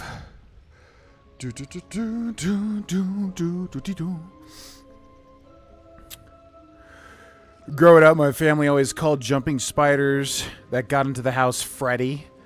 Yeah, jumping spiders are cute as hell, man. Cindy and I are both kind of fans of snakes, spiders, little creepy. I hate bugs, but I like spiders. So, yeah, there's been a bunch of jumping spiders. So we caught one, got him a little tank, been feeding him crickets, called it Spinner. Cool little spider. But I really like jumping spiders. They're cute. I grew up in Appalachia, so we had to grow up with black widows freaking everywhere. Yeah. There's been a billion of them before the winter, which is great. I've never seen that many here. There were so many around my house. It's kind of crazy, actually. And we're hoping... Yeah, one of our chinchillas passed somewhat recently, and we don't know if it was a spider that got him because he just, suddenly passed, and he had, a weird kind of bruising on his foot. So we were wondering if it was, a black widow. House spiders, harmless things. Yeah, I wonder how the UK deals with... Because here in America, we have a lot of, copperhead, rattlesnake... Are copperheads rattlesnakes? Or are they something different? Copperhead snake. Is that considered a rat? A rattlesnake? It's a pit viper? Oh. Yeah, we got copperheads, we got rattlesnakes, we got black mambas, is that a thing here? Moccasins, lots of poisonous spiders as well. Yeah, brown recluses, black widows. There's a lot of venomous things about, especially in Colorado, I feel like. Owlbear is a cool fantasy animal. Yeah, and brutal. Eats his mom as soon as we kills him. As soon as we killed it. My sorceress in a campaign was found a baby owlbear and became her companion for the rest of it. He was so cool. Oh, like in an actual D&D campaign. Became her companion for the rest of it. Yeah, there's so much I haven't experienced like that. Yeah, we haven't dealt with owlbears yet. Baldur's Gate even. Like I said, we went there for the very end of the last campaign. But there's just so much I have to experience still. Alrighty, we got the dead owlbear here. Do you feel as flattered as I do? Invited to dine with a devil. Invited to dine with the devil in the pale moonlight. Succeeded Arcana. Wait, what? For what? What was that Arcana check for?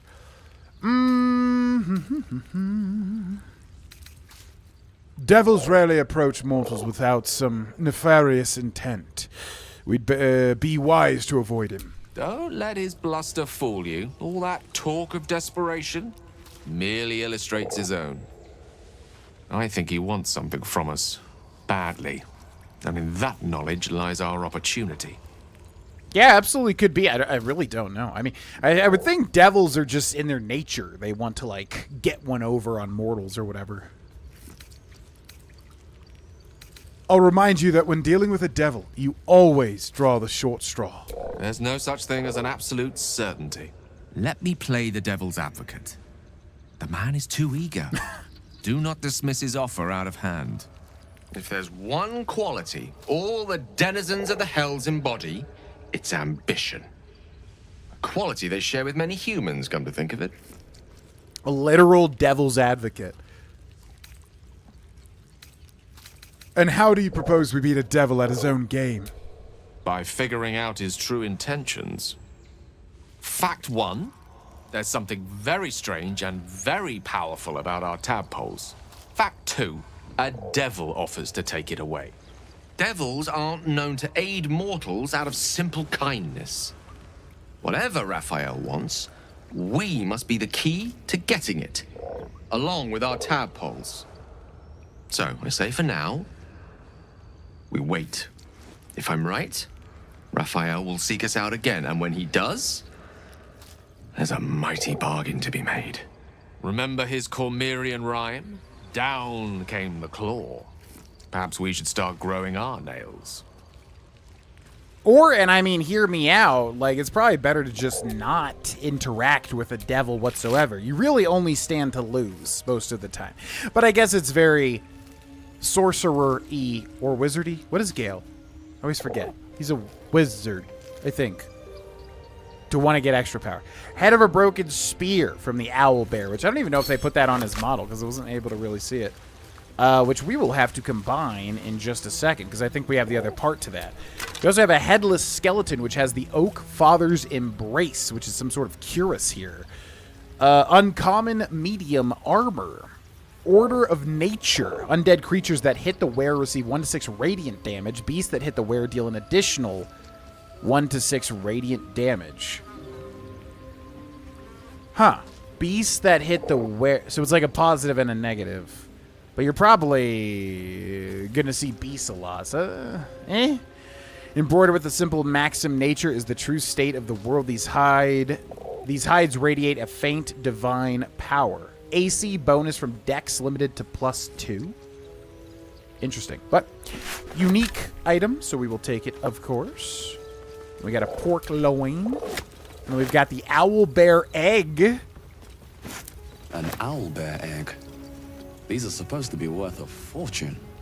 Yeah, definitely an interesting item there. And then we've got the owlbear cub. We can still speak to animals. Oblivious to your presence, the cub continues to gorge himself on his dead mother. That is so macabre. What a horrible sentence I just heard. But fair enough, dude. Okay, what does it say? There's like a... It's saying that there's like a passage, but maybe that's the thing that was above us, right? Because there was like a passage we could take above us. I had a pet Arctic owlbear with my warlock in a campaign I played. He had a frost breath attack. An Arctic owlbear. Interesting. My current Dragonborn character has an Arctic has a frost breath attack because his dragon was a silver dragon, I believe. His I forget how it works. The dragon lineage, right? He was a silver dragon lineage-wise, so he gets the frost breath cone attack, which is always very fun to use whenever enemies are kind of What's that? brushed up against each other. There's no such thing as an absolute certainty. Isn't that a self-contradictory statement? Ooh, a trophy. Dig up 5 buried chests in a single playthrough. Treasure. There's no such thing as an absolute certainty. Yeah, that yeah, that is. I just realized that. I wonder if that's like the point of that statement. Or if it's you're supposed to just like brush that under the rug and not think about it. Yeah, because in that statement, that means that what he is saying is not absolute either. Okay, we get the Arrow of Darkness. Cool. There was also something... Oh, yeah, we got to combine those 2 items. Okay, so we go to character sheet, and then... How do we do this? So there's like a combination mechanic in this game, which is quite interesting. If you combine the head of a broken spear... Oh, yeah, it's got an eyeball on it. A gawking yellow eye is pierced on this broken spearhead. But it wasn't the owlbear's eye, right? Because I think it had both of its eyes. But if we combine this with the shaft of a broken spear that we found on that one guy that had the Mind Flayer parasite with his 2 siblings, we can make... Yeah. Vision of the Absolute, a unique weapon. So we will hit continue, and then let's take a look at that. What does that do? Vision of the Absolute. 6 to 13 damage. This is a spear. Absolute Knight. Blind targets that fail a dex saving throw deals an additional 2 to 12 piercing damage to certain creatures that sport multiple sets of eyes. Oh, I thought it was saying blind targets, but it blinds... Yeah, it blinds targets that fail a dex saving throw. And then it deals additional damage to certain creatures that sport multiple sets of eyes. So that's crazy. And then what does the Watcher's Guide do again? When the spear misses its target, the wielder's next attack roll against that target gains True Strike. And then how do we know what True Strike is? Maybe it just always hits. Is that what it is? Yeah. So that's actually... Well, I think the Watcher's Guide is better, honestly. But it might be good to switch the vision of the Absolute if we go up against something with a lot of eyes. But yeah, a little unique weapon. I love the attention to detail in this game. It's so freaking good. Okay, let's jump back over here.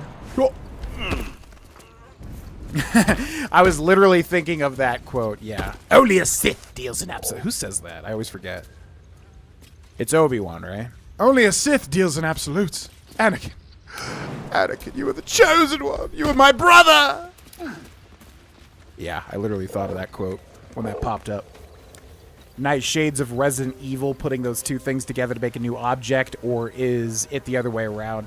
A little bit, yeah, a little bit like Resident Evil. I don't know if that's a thing in like CRPGs. More owlbear eggs. Already hatched. No point in taking these. Oh. Yeah, I don't know. I've honestly not played a lot of CRPGs. Another CRPG I really need to do a full playthrough of is Disco Elysium. Looks like a shrine to Selûne over there. Really, really, really need to do a... By magic. Oh. There's no smashing this open.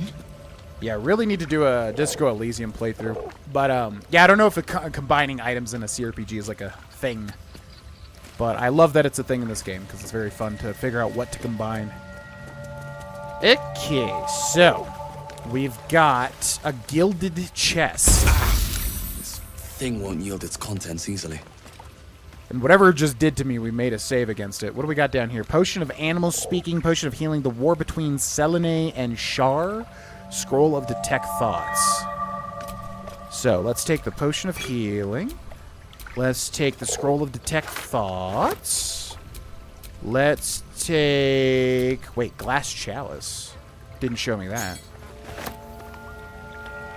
The War Between Selene and Shar. Oh, yeah, and then also Shadowheart's little tattoo glowed again, which is really weird. I don't know what that's all about. A dusty volume that speaks of the conflict between the sibling goddesses Selene and Shar after Selene ignited the sun and brought life-sustaining light and warmth to the universe. Well, that sounds quite important. Okay, Potion of Animal Speaking as well, and then a Gilded Chest, which we cannot open. However, if we jump back here... That might be worth a look. Ho ho ho. Selûnite Prayer Sheet. A prayer dedicated to Selûne, imploring all to accept the Moon Maiden's blessings and share in her bounty. Just an old prayer. Huh. And we failed religion on that. The Genesis of Selûne and Shar. An ancient tome detailing how Selûne came into being along with her sister Shar. The silver radiant Selûne and the dark alluring Shar complemented each other and brought an orderly distinction between light and dark in the universe. And yeah, you get heavy hints here with Shadowheart, because she kind of sounds like... Oh, that's right. Yeah, I just remembered something about Act 1. But yeah, clearly Shadowheart has something to do with, like, Selûne and Shar, if you're paying attention to the hints. So, I'm pretty sure that prayer allows me to open this, right?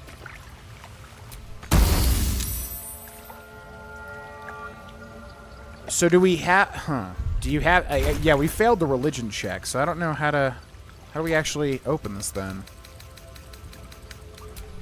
Where did that prayer thing even go? Harper's map. Oh, it's a Harper's map. Oh, yeah, like the Harpers in the D&D movie. I just realized that. I thought Harper was like a name. Selûnite prayer sheet. Okay, so if... can I, like, send this to Shadowheart and, like, have her read... Selûnite prayer. How useful. Oh, that is literally how that works. Okay, so if somebody fails it, you can, like, send it to someone else. I'm ready. Okay, so maybe we could send this to Gale? This prayer bears the same symbol as the chest. I think it might just be the key. Yeah, that's what I thought. But, I mean, even if you can't know, like, what the deal is with it, wouldn't you still be able to open the chest? But, okay, so then if we go to Gale and then open this, does that work? We've saved me.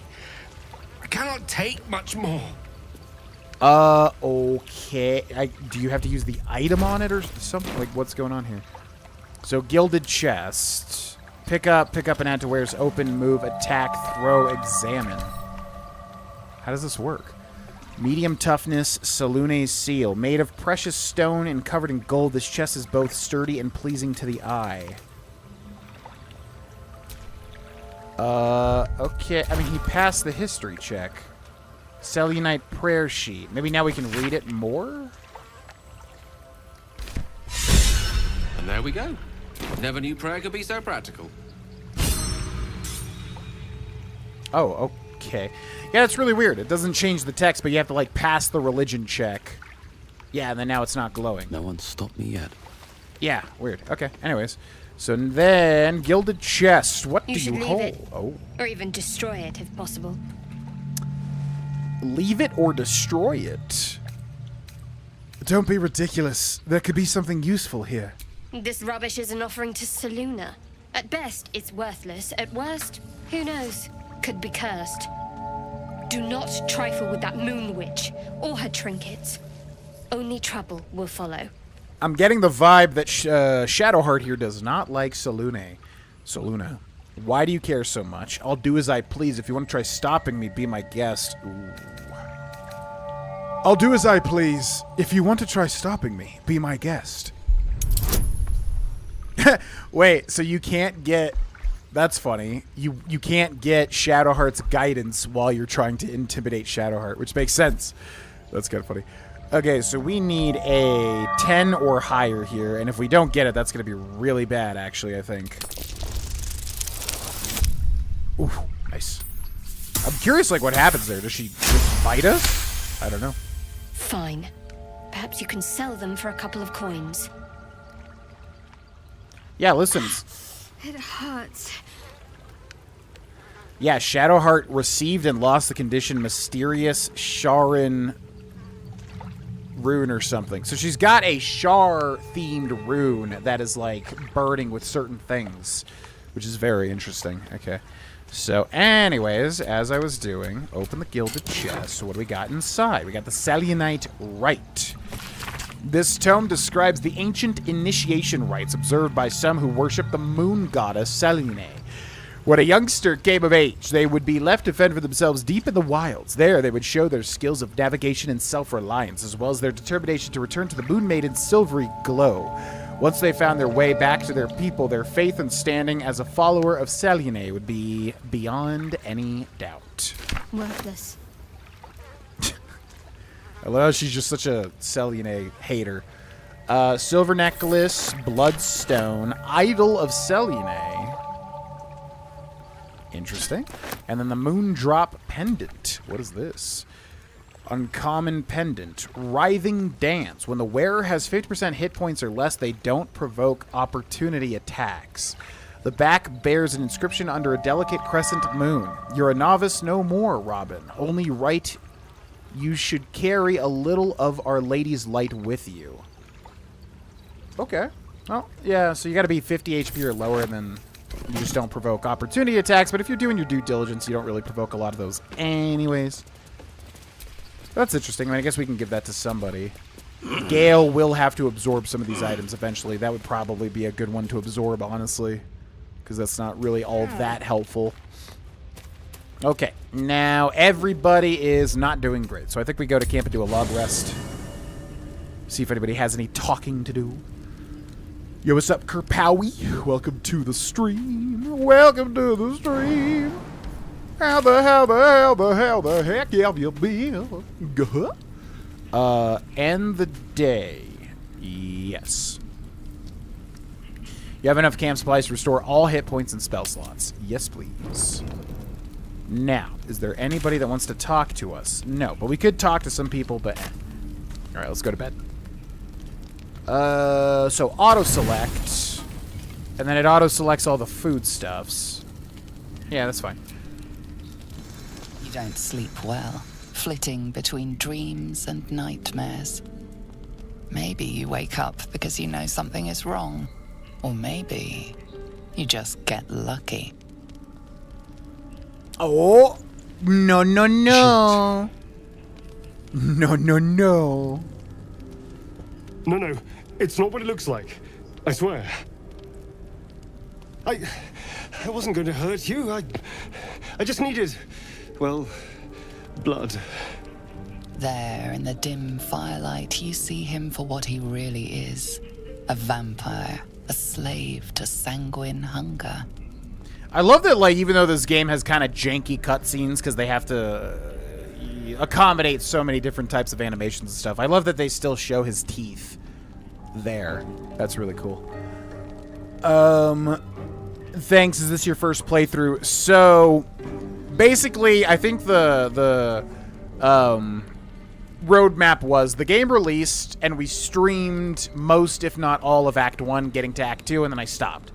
Then, I attempted to do a 100% on my main channel, youtube.com/Grovana, and I did basically everything in Act 1 as the Dark Urge. I missed a few little bits and bobs here and there, but pretty much everything in Act 1 as the Dark Urge on my main channel, and then I stopped. And then this will finally be the real full playthrough. So to answer your question, I've done pretty much everything in Act 1, but I don't know anything at all about Act 2 and Act 3. So basically just got to catch up to that, and then we'll experience all the new stuff. Saluna. I know, it's like the way that the word is spelled with the little, you know, icons or whatever really throws me off. Are you preferring this playthrough over the Dirge one? Yes. So I don't know. You know what? They kind of have two different positives and negatives sort of thing. Like Dirge, you're playing an Origins character, so you're kind of like forced to do certain things. So I like that Dark Urge was so dark and so horrible, and I really love the design of my Dragonborn character in that. I like that, but I also like being able to actually like play my own character, who I like this guy a lot, Thier. So yes and no. I kind of like certain things about both playthroughs so far, pretty much. Alright, so it is revealed that Astarion is a vampire, which if you're paying really close attention, you can kind of surmise a little bit, because he slinks off in the night, and you can literally see his teeth at points, I believe. Oh, and that's the boar! Oh my god. Okay, so the exsanguinated boar was what he ate. Oh, I didn't even... Okay. How long since you killed someone? Days, hours, melee attack. Pick up a stake and lunge at the monster. I can't believe I didn't see it. We even found the boar you snacked on. It's not what you think. I'm not some monster. I feed on animals. Boars, deer, kobolds, whatever I can get. I'm just too slow right now. Too weak. If I just had a little blood, I could think clearer, fight better. Please. A strange sensation courses through you, and your companion's mind unfolds, secrets half revealed. Yeah, this is gonna be tough. It's like tough to just like willingly give this dude blood, especially for this character. A Lithid push into his mind, searching for the truth. Yeah, let's search for the truth. You focus on the source of the power, but it is quiet and still. It needs to rest. Interesting.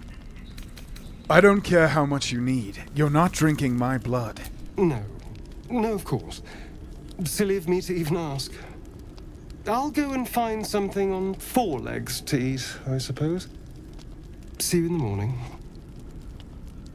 Okay, let him go. No, Leo, we can just shun him away.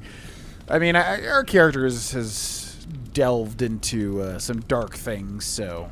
Okay, we'll let him go. You watch him stalk away, slumped, sulking, and ready to kill. Yeah, so there's actually a mechanic there, which is quite interesting. If Astarion feeds on you, or maybe there's other ways to do it. Maybe you can, like, satiate him with actual animals or something. He will gain, like, benefits in combat. Like, he gets, like, a vampire bite attack, I think, and then also he just gets something. Like, he does benefit from it, which I like a lot, that actually affects gameplay. What's up, dude? Morning. I hope last night's little unpleasantness hasn't left a bad taste in your... Well, I hope there are no bad feelings. I mean, it's pretty messed up. You literally are going to suck my blood. And the thing is, like, doesn't that turn you into a vampire? I guess it changes for each, like, fantasy setting. But, like, when a vampire sucks your blood, you're supposed to turn into a vampire, too. But I think, like, the popular thing is, like, well, they choose to turn you or not, right? But anyways, not at all having a vampire on our side could be useful. You're lucky I didn't kill you. What would our character... Yeah, you know what? We're probably fine with it. We're probably offended that he was going to do it without asking us. Not at all. Having a vampire on our side could be useful. Indeed it could.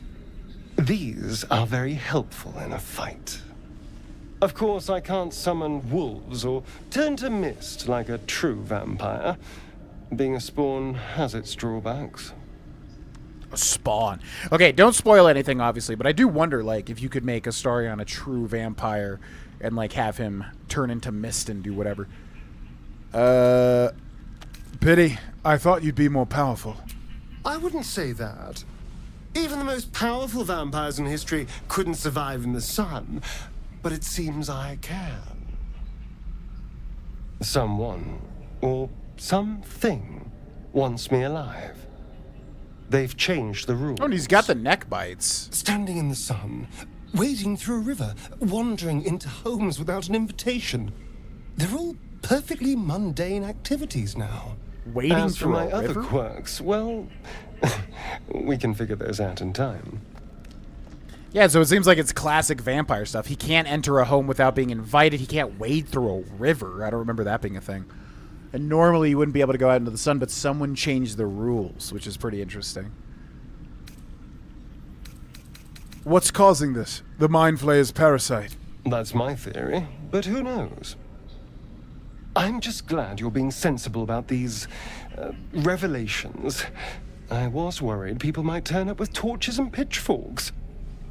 Although there's still time. A vampire among us? So be it. But should I wake with so much as a drop of blood on my neck, I will end him. Oh, and a quick word of warning, Astarion. I taste absolutely awful.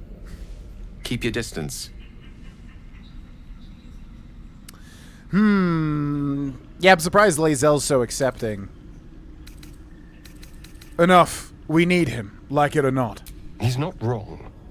We're bound together, no matter what comes. You say all the right words, but I'm not so sure you mean the right things.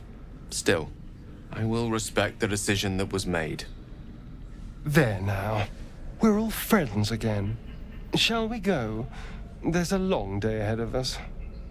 Agreed. Okay, Astarion the vampire. Yeah, I'm curious, like, how strong he can get. I really don't know how Act 2 and Act 3 are going to, like, change things up, obviously.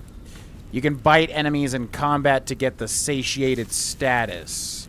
Oh, yeah, that's right. I knew he had a vampire bite, but I forgot you. That's right. So you don't have to bite your companions. You can also bite just, like, random. I think they have to be humanoids. Or whatever, anything with blood.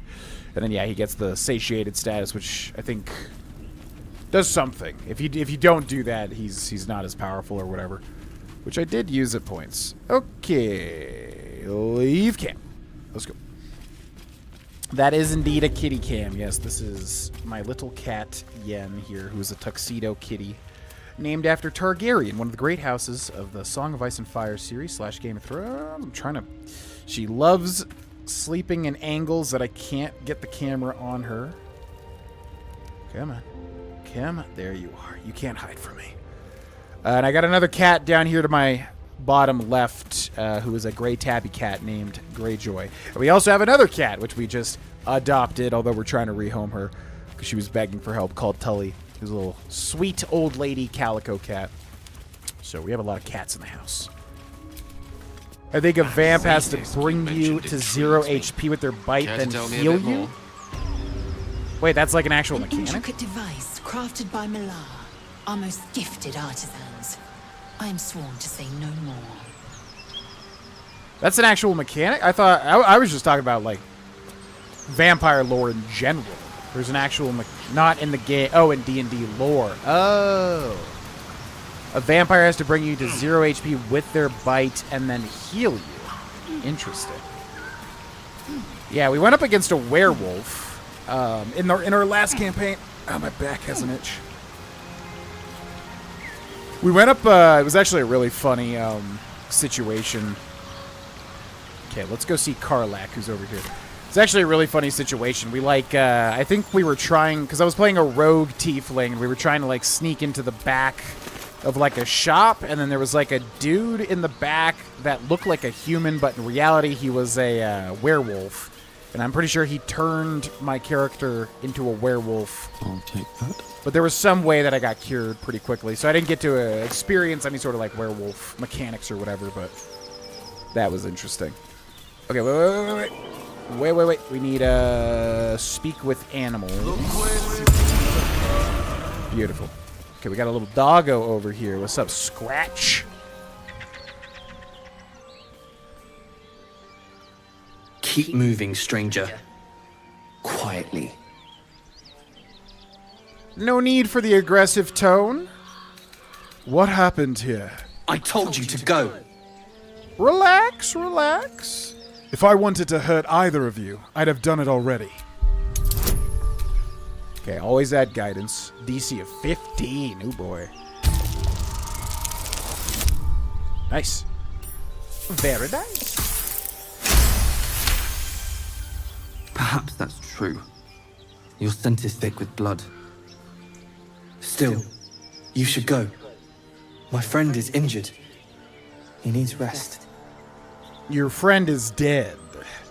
Rest. He needs a grave. Just go.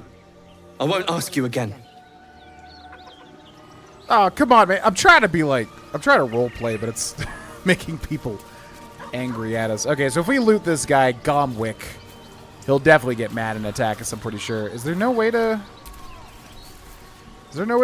just talk? Have a nice little chat? Hold on. Hold on, Scratch.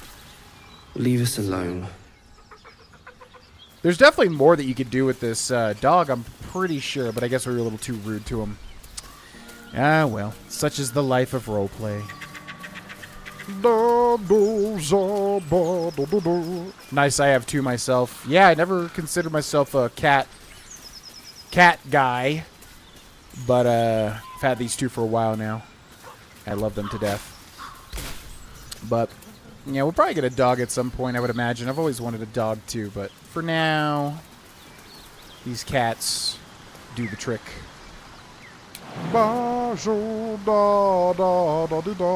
Okay, can we jump over here? Hopefully this is a good way to navigate this. Can we jump over here? Beautiful. That's how NADD Pod did it. Oh yeah, I've heard of that podcast. I know that's a popular one. Lae'zel, what is it like on the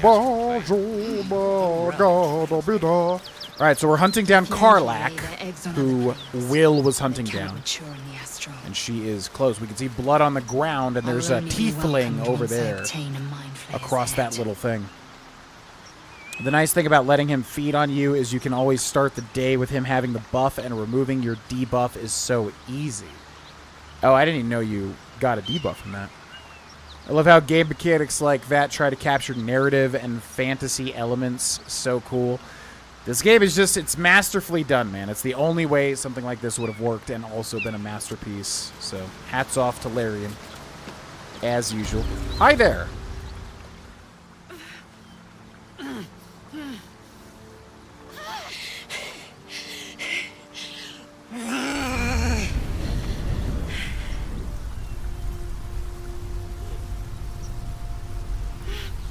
One horn. This is the devil Will has been tasked to kill.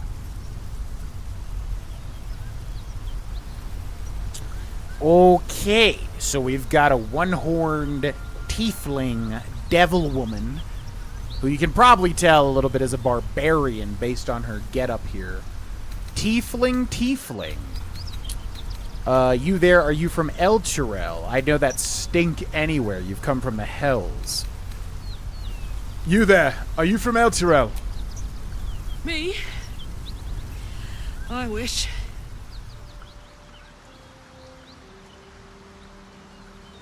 Met some of the Elturians who got trapped in the Hells, though. They did less time than me, but no easier.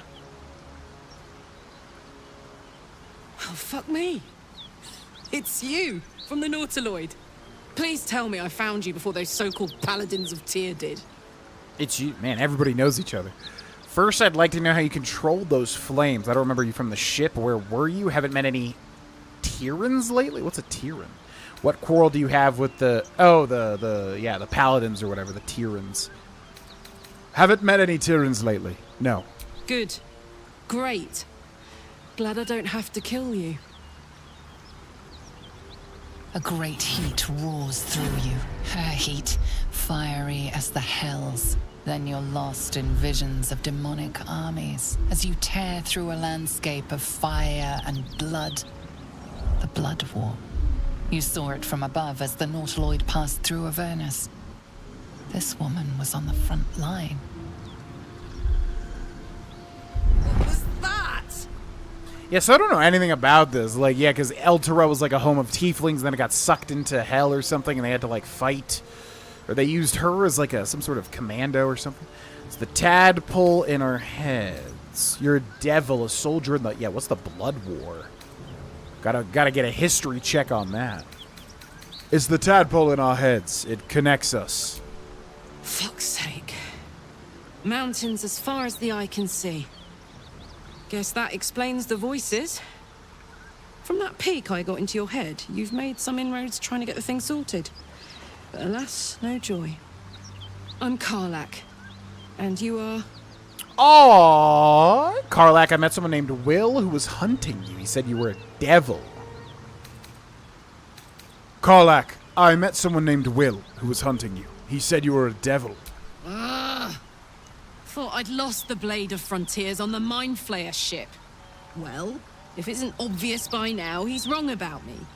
I'll prove it to him if he stops swinging that sword around long enough to listen to sense. Now that we're old pals, how would you feel about helping me kill some evil bastards? A little background, if your moral compass needs something to point at. You already know I fought in the Blood War. I was good at killing demons. Really good. So good, Zariel, the archdevil herself, made me her personal attack dog. I played along until I could get the fuck out of there. Took me 10 years to properly escape, but now I'm free. Zariel sent goon after goon to hunt me down. But believe me when I tell you, I'm not going. The latest yappy little dogs she sicked on me are nearby. A group of dopes posing as paladins of Tyr. Want to help me take them down?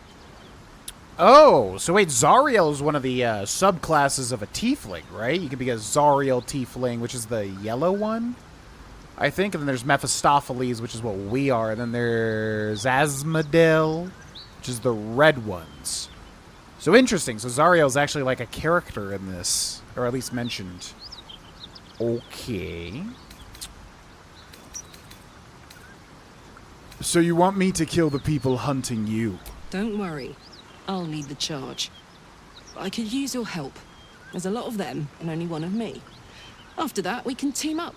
Take Faerun by the short hairs. Sound good? I always hate that I like phrase, by the short She hair. looks like she could throw me over her shoulder and carry me to safety. Should the need arise. Okay, was that like a little flirtation exercise there?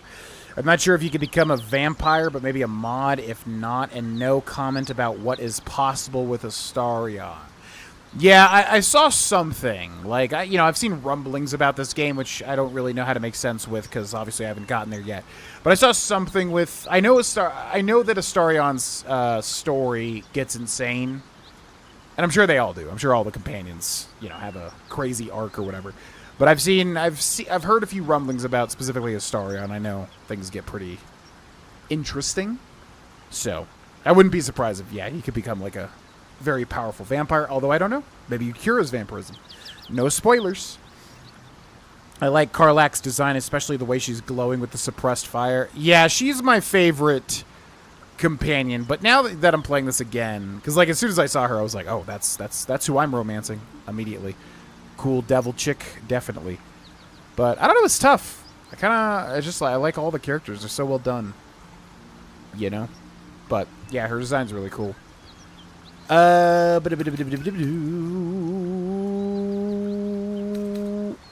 should I do your dirty work? Dirty work's the only kind I like. Gets even messier the more bodies you throw at it. Think of the potential. Alright, you're appealing to my warlocky nature, I suppose. Let's do it. Fuck yes. They cornered me outside the toll house just up the hill. Doubt they've gone far after the scorching I gave them. No room in your party. What should I do? I mean, there is room. Listen, you could just join. We don't have to have only 4 people. Okay, now things get really tough. So Lae'zel is a fighter and actually really good, and I really like Lae'zel too, but I like Karlach more, and I definitely want to explore her arc and everything. But I like Shadowheart too, and I like Gale too. I mean, honestly, it would be Gale probably. Yeah. It'd be nice to have like a wizard, you know, with all the stuff that he can do, but he's the most milquetoast to me. I mean, he's really cool, really interesting, but it's tough, man. It's really tough choosing a party of 4 with this group of companions. All right. Yeah, it probably would be better to switch out Lae'zel, but you can always use magic with Shadowheart. She doesn't really have as many options as Gale, though. Plus, we have magic anyways. Gale could do with the rest. Now we're talking. Yeah, I don't know. I don't know exactly who our final party's going to be. There are... That'll wake you up of a fine day. There is one companion that I don't even know if everybody can get unless you're, like, evil. Or if you're doing very evil things. Which is pretty interesting. But even if we can get that companion, I'm not really interested in them, to be honest. So, yeah. Toll Collector's Key. A key? I wonder what it Then we got to level up for Karlach, the Barbarian. Making me sweat. Bum, bum, bum, bum.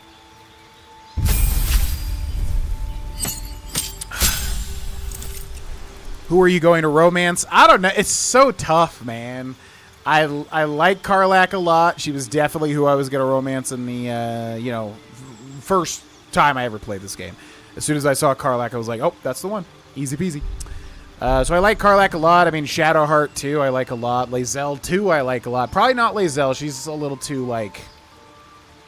Yeah, no. You're going to need to be somebody like the Dark Urge or something. Somebody that's, like, can keep up with her intensity, which our character's probably a little more cunning than that.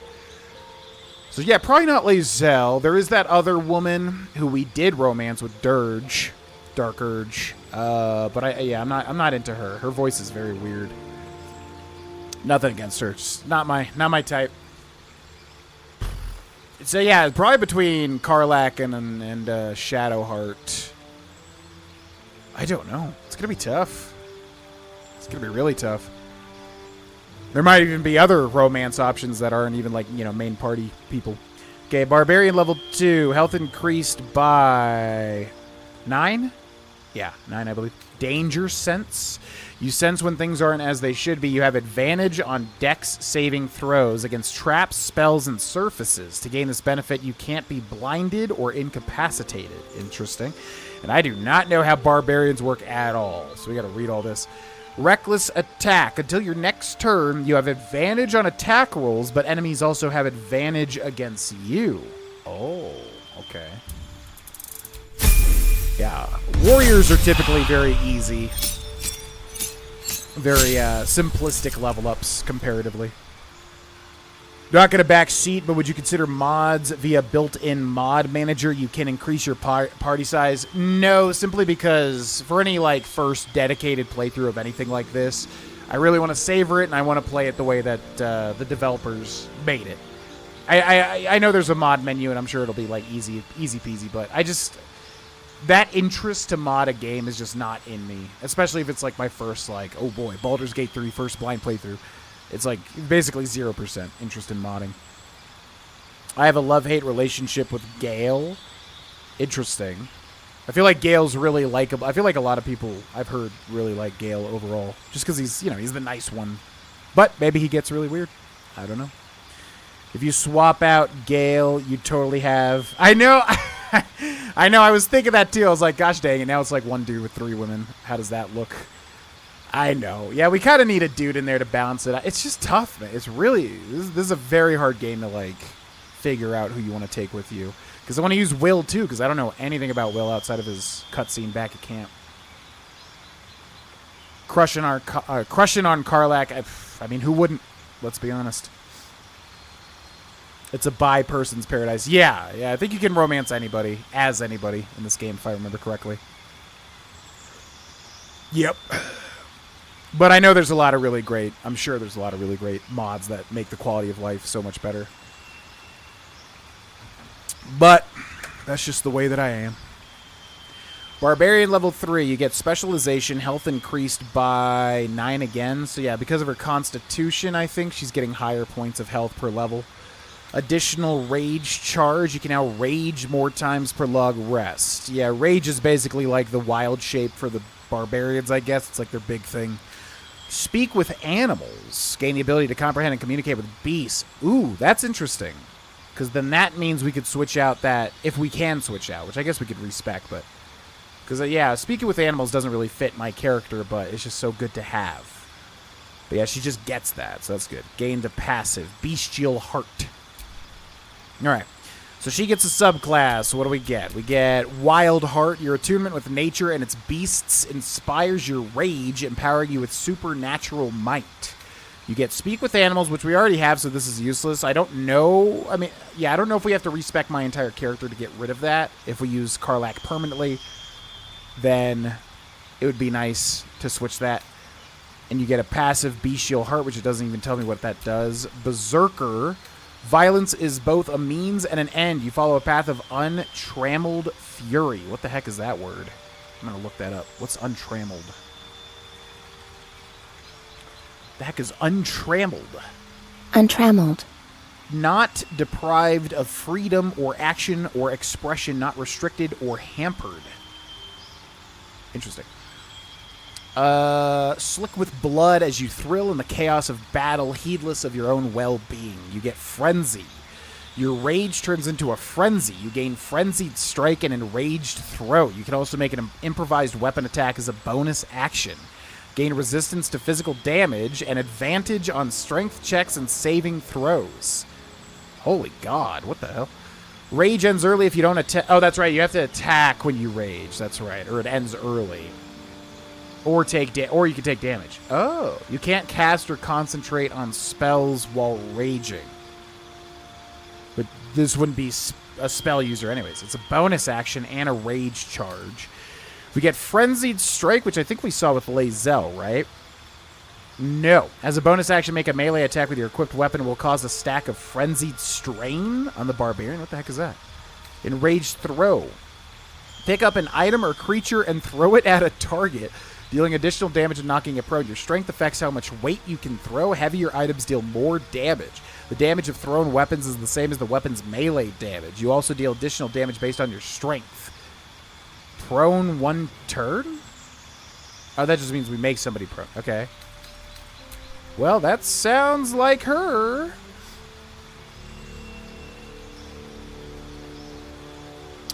Do we just automatically get subclasses? I think it just depends. I don't know if... I mean, does every class get a subclass? I guess they do, right?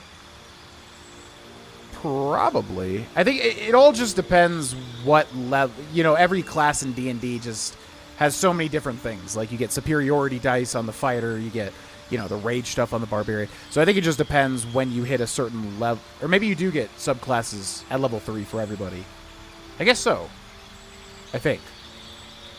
Respec only costs 100 gold, so it's not that bad.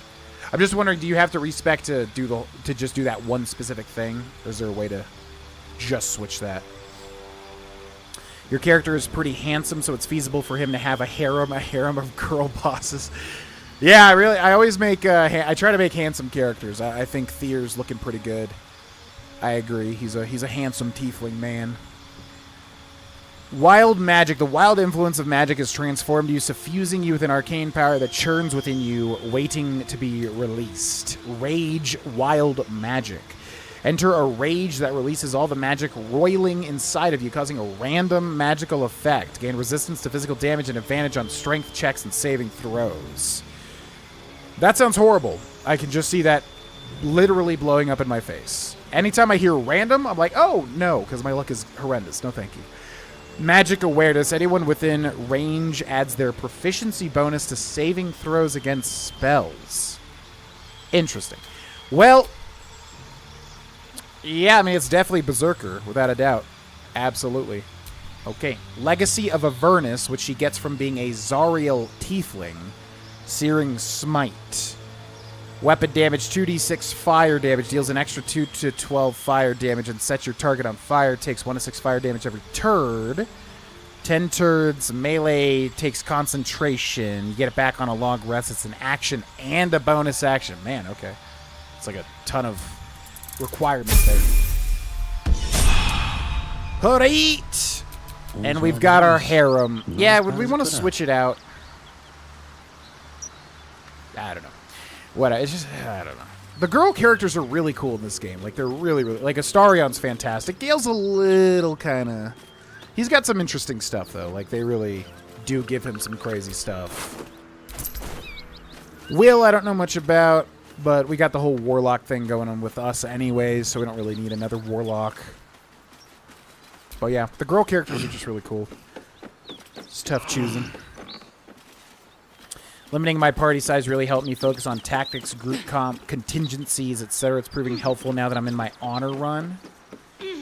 Yeah, for me, it's like, I definitely would not want to increase my party size simply because I would definitely get overwhelmed. I mean, I'm sure you can make it work, obviously. You'll get used to it, but, you know, it's already kind of a lot if you have 4 people with all sorts of different stuff, especially if they're spellcasters, especially if they're summoning other entities that then you're controlling. So, for me, yeah, I want to get used to the 4-party system first, definitely. All classes have subclasses. It was 3 to start. Not sure if they've added more. Well, they're definitely adding more, right? For anybody that doesn't know, this game's getting a pretty hefty update somewhat soon where they're, like, adding a whole bunch of crazy stuff. I think it's a new subclass for each class, right? And then they're also adding, like, a paladin oath. Because if you're a paladin, you have to, like, have a subclass of, like, what your oath is. But then they're adding a whole new thing for, like...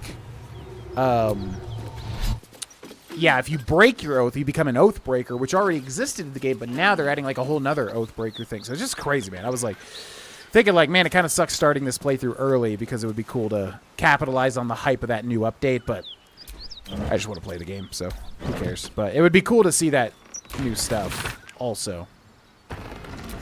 Okay, we got some sort of book there. And then this is the paladins they were talking about. So it's probably good to sneak here. Also, I'm going to save, because this fight is actually very difficult, if I remember correctly. Actually quite difficult indeed. They're adding 12 new subclasses in the next patch. Yep, exactly what I was just mentioning. Yeah, it's pretty crazy. Like, God, this game is just... This game is every single thing that I love about video games, and the studio that made it, and how they gave them free reign and didn't do horrible, stupid decisions and microtransactions and all this garbage. Like, this is a video game. Like, can we just do more of this, please? And then like these free massive updates as well. It's just insane. It's so cool. Okay, so we got the stealth advantage. Did she really just jump onto that box and ruin the stealth? Shadowheart, you utter fool. Keep low and quiet. Okay, are they checking that out, or are we still stealthy? Can't reach that. Okay, so we should do... We don't have a rogue, but we should still be able to, like, get a free hit off here if we don't jump into the red zones. Okay, so what if I do Eldritch Blast? I could also do Cloud of Daggers or really mess them up.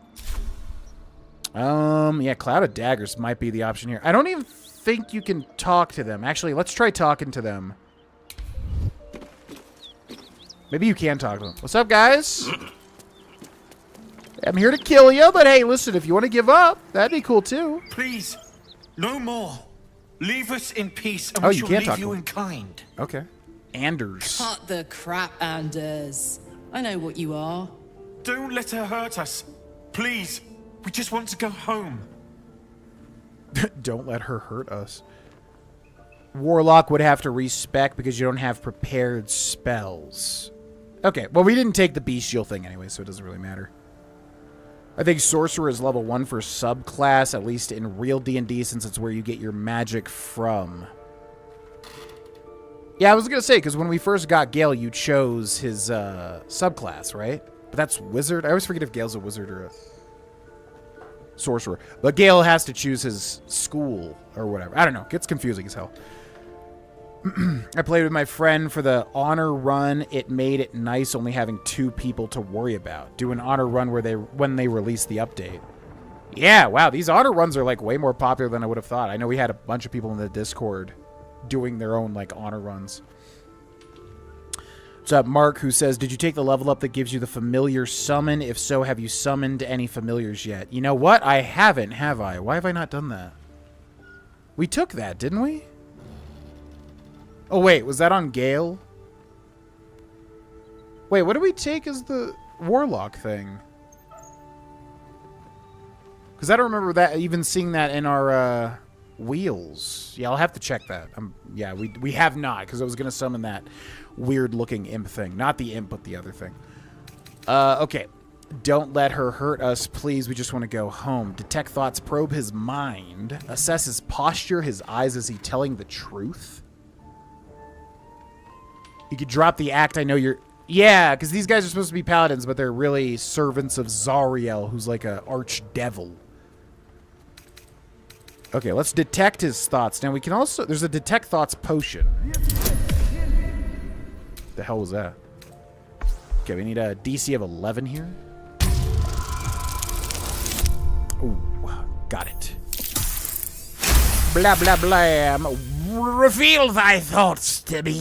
The Archduchess will be delighted when we return with Karlach's head on a pike.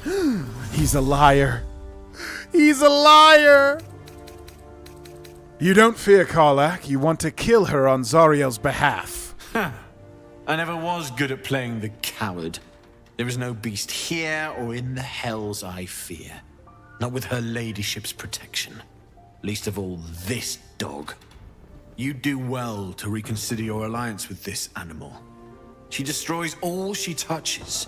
Useful in the blood war. Frighteningly dangerous anywhere else. Rage all you want, Karlach. Burn with the might of the hells. Zariel will find you. She will bring you home in pieces. And your little friends will have to watch. Unless we feed you their eyeballs first. Avernus was never my home. It was my prison. I'm free now. And I'm never going back! I think you done messed up. Outmatched. You can always flee from a fight you would rather avoid. Move far away from your enemies to be given the option. Flee combat. Well, that's not good. Yeah, I remember that triggering last time, which is why I remember this being a tough fight. Because it's saying that we're outmatched. We're not going to flee. How lame would that be? Okay. I mean, yeah, it sucks. Because it's like you want to do the conversation. But also it would have been better if we just started attacking them. But that's fine. Alright, so we are Shadowheart. For this one, we actually probably have to be genuinely careful here. Okay, so what do we want to do with Shadowheart? Scroll to detect thoughts. Got a whole bunch of stuff here. Charm person to prevent it from attacking you. You gain advantage on charisma checks in dialogue. What does spells? What does level 2 do? Charm a humanoid to prevent it from attacking you. So it's the same thing. Oh, you can use 2 targets. Well, we don't really care if they attack Shadowheart though. Hold person. Hold a humanoid enemy still. They can't move, act, or react. Attacks from within 10 feet are always critical hits. What? Hold a humanoid enemy still. They can't move. Attacks from within 10 feet are always critical. I mean, that sounds insane, right? Okay. Let's do hold person. So, target is out of sight. Will break active concentration guidance, but that's fine because we don't need guidance. Anders. Good. Lae'zel, Karlach, and Shadow. Shart, as they call it. Shart, as they call it. You got all your girlies. Yup. There's one that's harder to get. She is. She's more evil, though, so you have to... I don't know if you can get her if you're not evil, but she's like evil, I think. Huh? Oh yeah.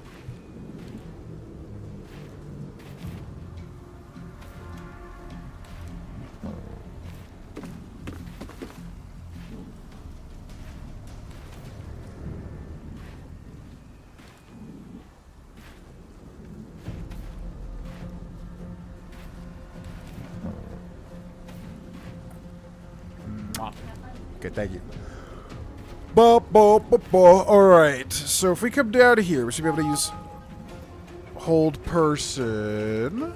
If I could actually see it. The camera's so weird with the console. On the move. Pact of the Chain, Summon Imp. Yeah, the Quasit is what I was talking about. Did we take that, though? Why do I feel like I never see that? I don't know. We'll have to check. Okay, so we got to focus this guy. This guy is insanely tough. Although if we focus the others... How many enemies are there? Just 2? There's definitely more that come for sure.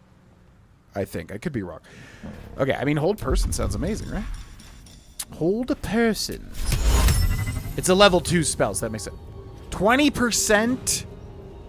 Oh, okay. That's probably why. All right, what does he got? He's got Aura of Protection. The Paladin and any nearby allies have a +4 bonus on saving throws. You little piece of crap. Okay. That makes sense. This guy is going to be difficult. I think you took it as a warlock, but it should be a spell in your wheel that you can summon any time. That's what I'm saying, is like I feel like I would have seen it, but I think you're right that we took it, so maybe I just haven't glanced at it. But yeah, we should summon, because that obviously adds another team member. She destroys all she touches, but she's quite stylish and sexy while she does it. And there ain't nothing wrong with that. There ain't nobody gonna hold that against her, especially not me. Okay, disguise. So invoke duplicity is amazing, right? Distract your enemies with an illusion. Within 10 feet of the illusion, attack rolls have advantage for you and your allies. Yeah, this is insane. Uses our channel divinity. Charge, but that's fine. What do you mean not enough space? What are you talking about? Will break act. Yeah, that's fine. Why does it say not enough? There's like space everywhere. Okay, do that. Okay.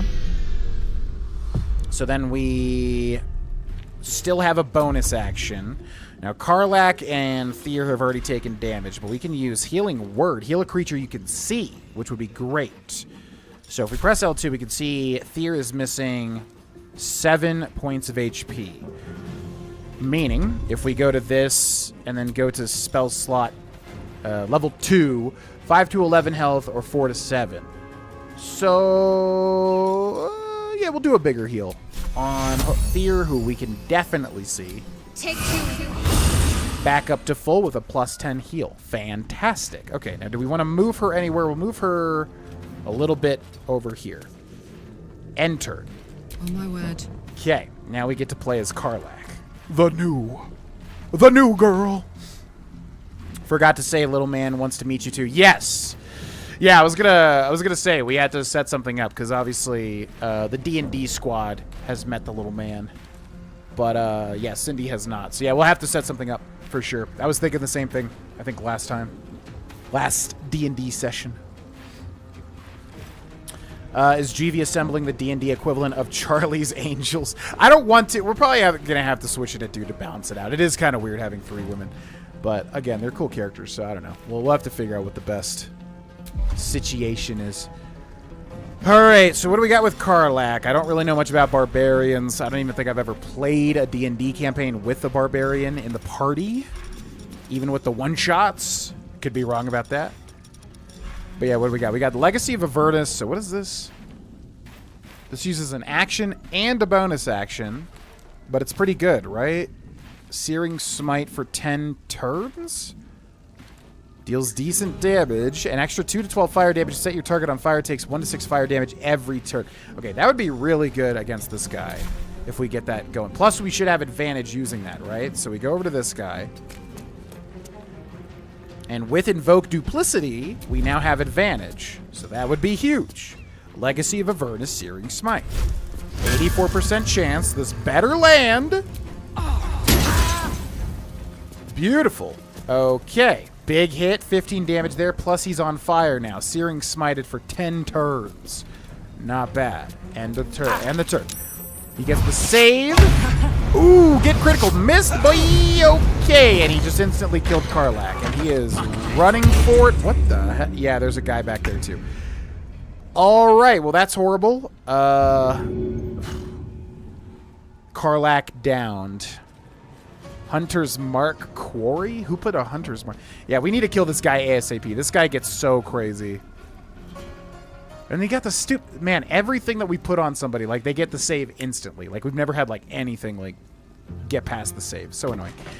All right, so we need to get Karlach back up. The question is, who do we do it with? Probably Shadowheart. I feel like that would be the best option.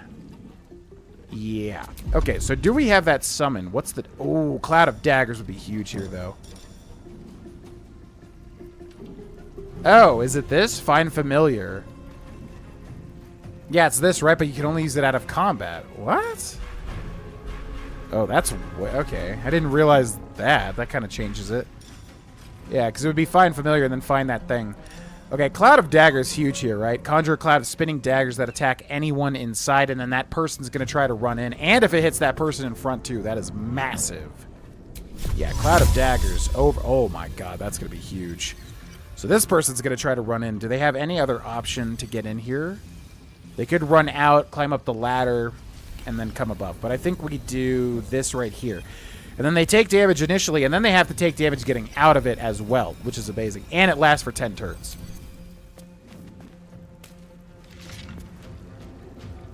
What did you just do? What? I definitely did not, like, move. What the hell? Okay. Tell me I can still... I definitely, like, did Cloud of Daggers. Why the heck did he move? That was super weird. All right, I'm going to try to do it to block the door as well.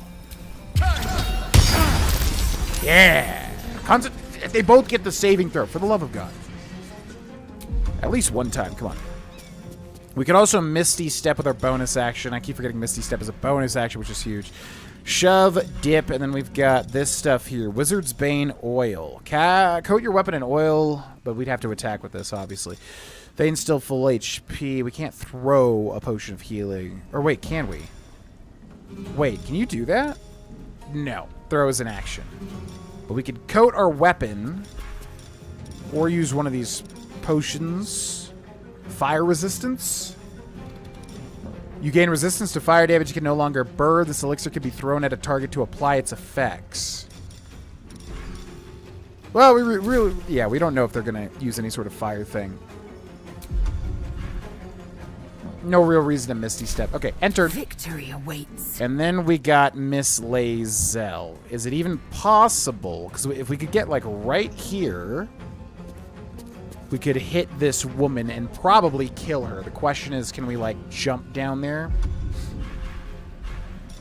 Jump uses a bonus action. Can you get... Oh, yeah, looks like you can. But we don't want to hit the Cloud of Daggers, though.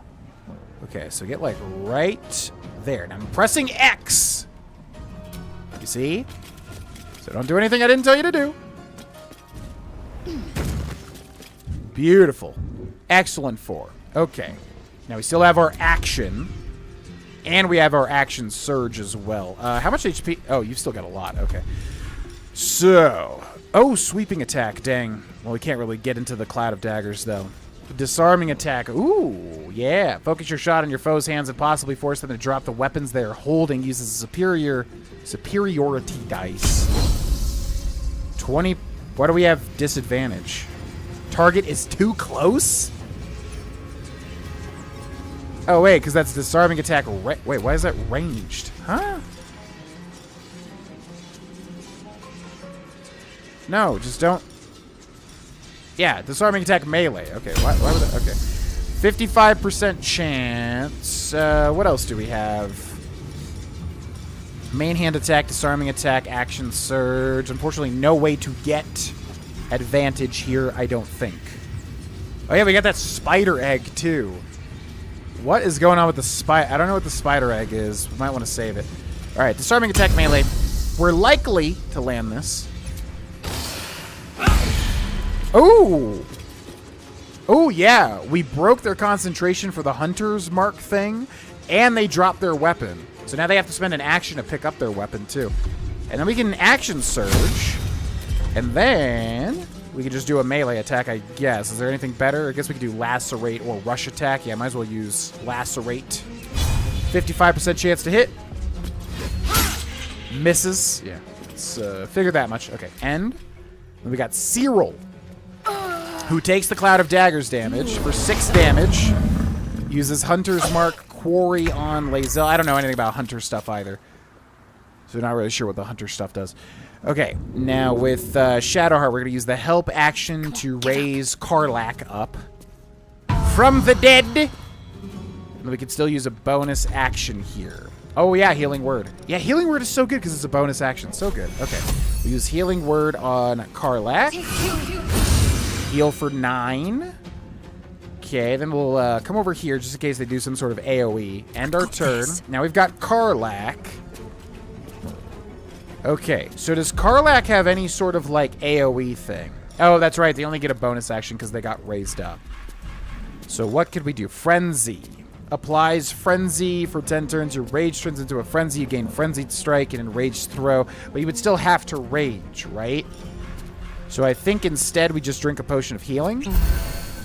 Okay, and then we end our turn. Now it's Anders who gets, of course, the save. Whoa! What did he just do? What did he just... Wow, okay. He killed Tyr in 1 hit. Not great. Not great. Karlach is a barbarian, yes. Rage and reckless attack is most of barbarian. Yeah, I know that's the joke, is that I rage because that's all they could really do. Okay, this guy is scary as all hell, but he's actually really low health too. This chick. Why did the Cloud of Daggers go away? Oh, because Tyr died. Yep.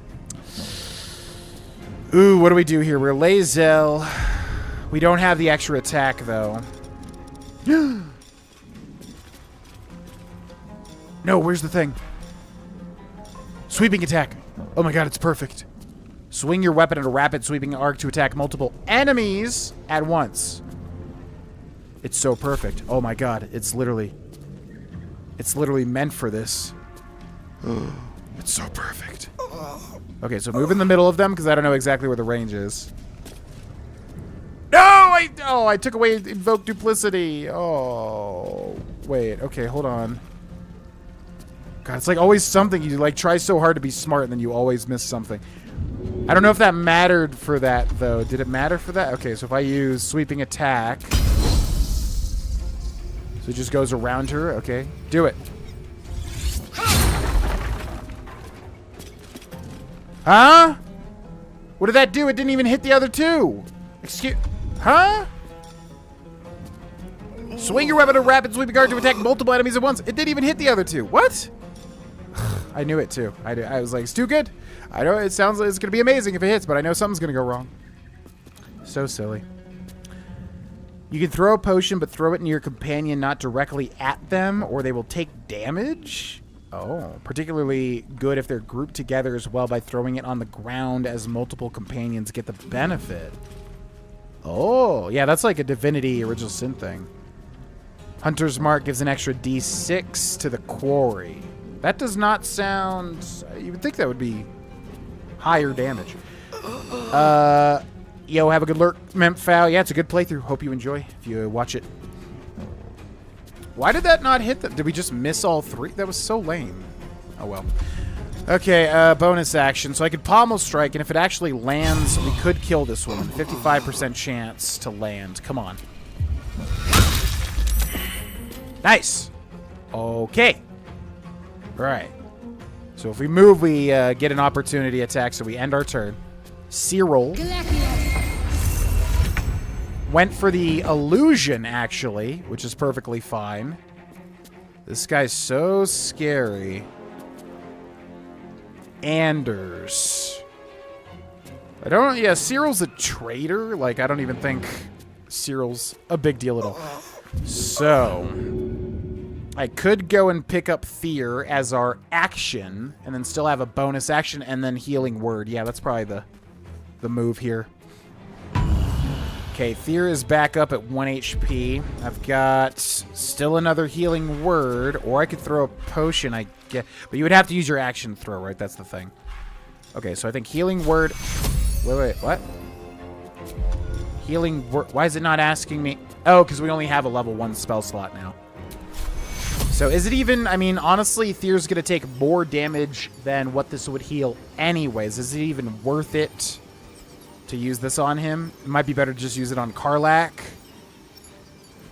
Yeah, I'm going to use it on Karlach. That's the smarter option here, I think.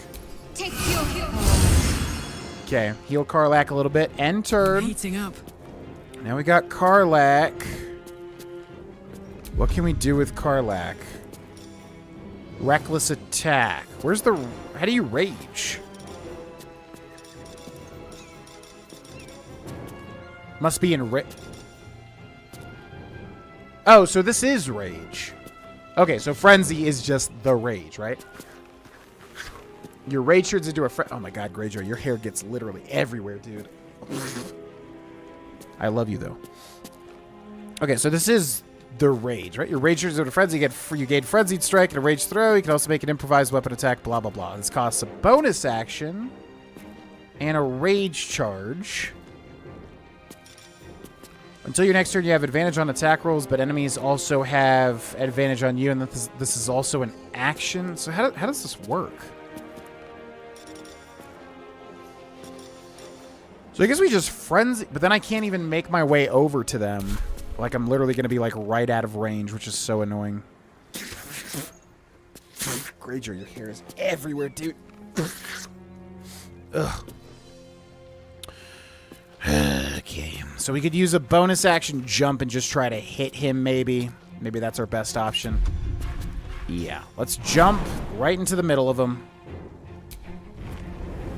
Okay. Then... Oh, reckless attack. Until your next turn, you have advantage on attack. Okay, so yeah, reckless attack is like, yeah, it's an actual attack. Okay, so do that. And then hit Anders. 84% chance to hit. Go. 2 damage. This piece of crap always getting the saving throws. You are so silly. Now it's Anders, so he gets to go again. Yeah, deal your 10 damage to T. And he takes down Karlach too, for the love of God. Oh my God, Greyjoy. You have made me unable to concentrate. Alright, well, Anders, it's time to die now. What can we possibly do? Disarming attack, melee. Do I have nothing that will give me a... Yeah, fainting attack, right? Yes. Use both your action and bonus. Yeah, that's amazing. 84% chance. Goodbye, bitch. Okay. And then we're done. End the turn. Cyril. She's running for it. She gets an opportunity attack of 7. Oh, hold person. Weird. Okay, now we are Shadowheart. I'm going to get up Fear here at 1 HP. So we have a bonus action. Healing Word again. Sure. Just going to use that on Fear. Get 6. End our turn. Now we're Fear. Lae'zel is being held. The only thing is, like, if somebody's down, do they not get XP? I don't think that's how this game works, right? Like, even if they're down when you beat the thing, I think they still get experience, right? So that should be fine. What's this crap on the ground? Can I walk into this? Or is this some BS? Because I'm just going to snipe her from the back here. What's up, girl? You like Eldritch Blasts? Wait, what? Oh, because my... gosh dang it. I can Misty Step. Ooh, yeah. Yeah, I can Misty Step right now. What do you mean, not enough space? It's right there. What are you talking about? I can see you through the door. What are you talking about? I can see through that door. What are you talking about? Get behind this woman. Yeah, there you go. There you go. Gotta find the pixel. Misty Step! So now she gets opportunity attacked if she tries to leave. End turn. Cyril. Melts acid. Did she just kill Fear? No. Okay, so Fear should be able to... Is he going to take acid damage? Reduces Oh, AC by 2. Oh, okay, that's fine. So he's not going to take damage, right? No. So he should be able to do it. Okay, so I'm going to get up Karlach, just in case XP does or does not happen. Bada bing, bada boom. End turn. Karlach, end turn. Survival is all Fear. that matters. Okay, what do we got? Legacy of Kanya, Burning Hands. Each flammable target is hit with 3 to 18 fire damage. That's the one. That's the one. Enjoy the fire. Beautiful! Oh my god, she died a horrible death. Fuck them. Hell yeah. Fuck Zariel. I won't go back. I'm never going back. She's burning. And if any of Mummy's little friends want to pick up where the others left off, they'll find nothing but a pile of ash. Fantasy RPG. They all gotta be hot. That's the rule. But it's a little chinchilla. Ladies and gentlemen, if you are watching and not looking at the screen, I divert your attention to the screen where you will find a chinchilla. A real live chinchilla named Lawrence. He is missing 2 limbs, which is a frequent thing.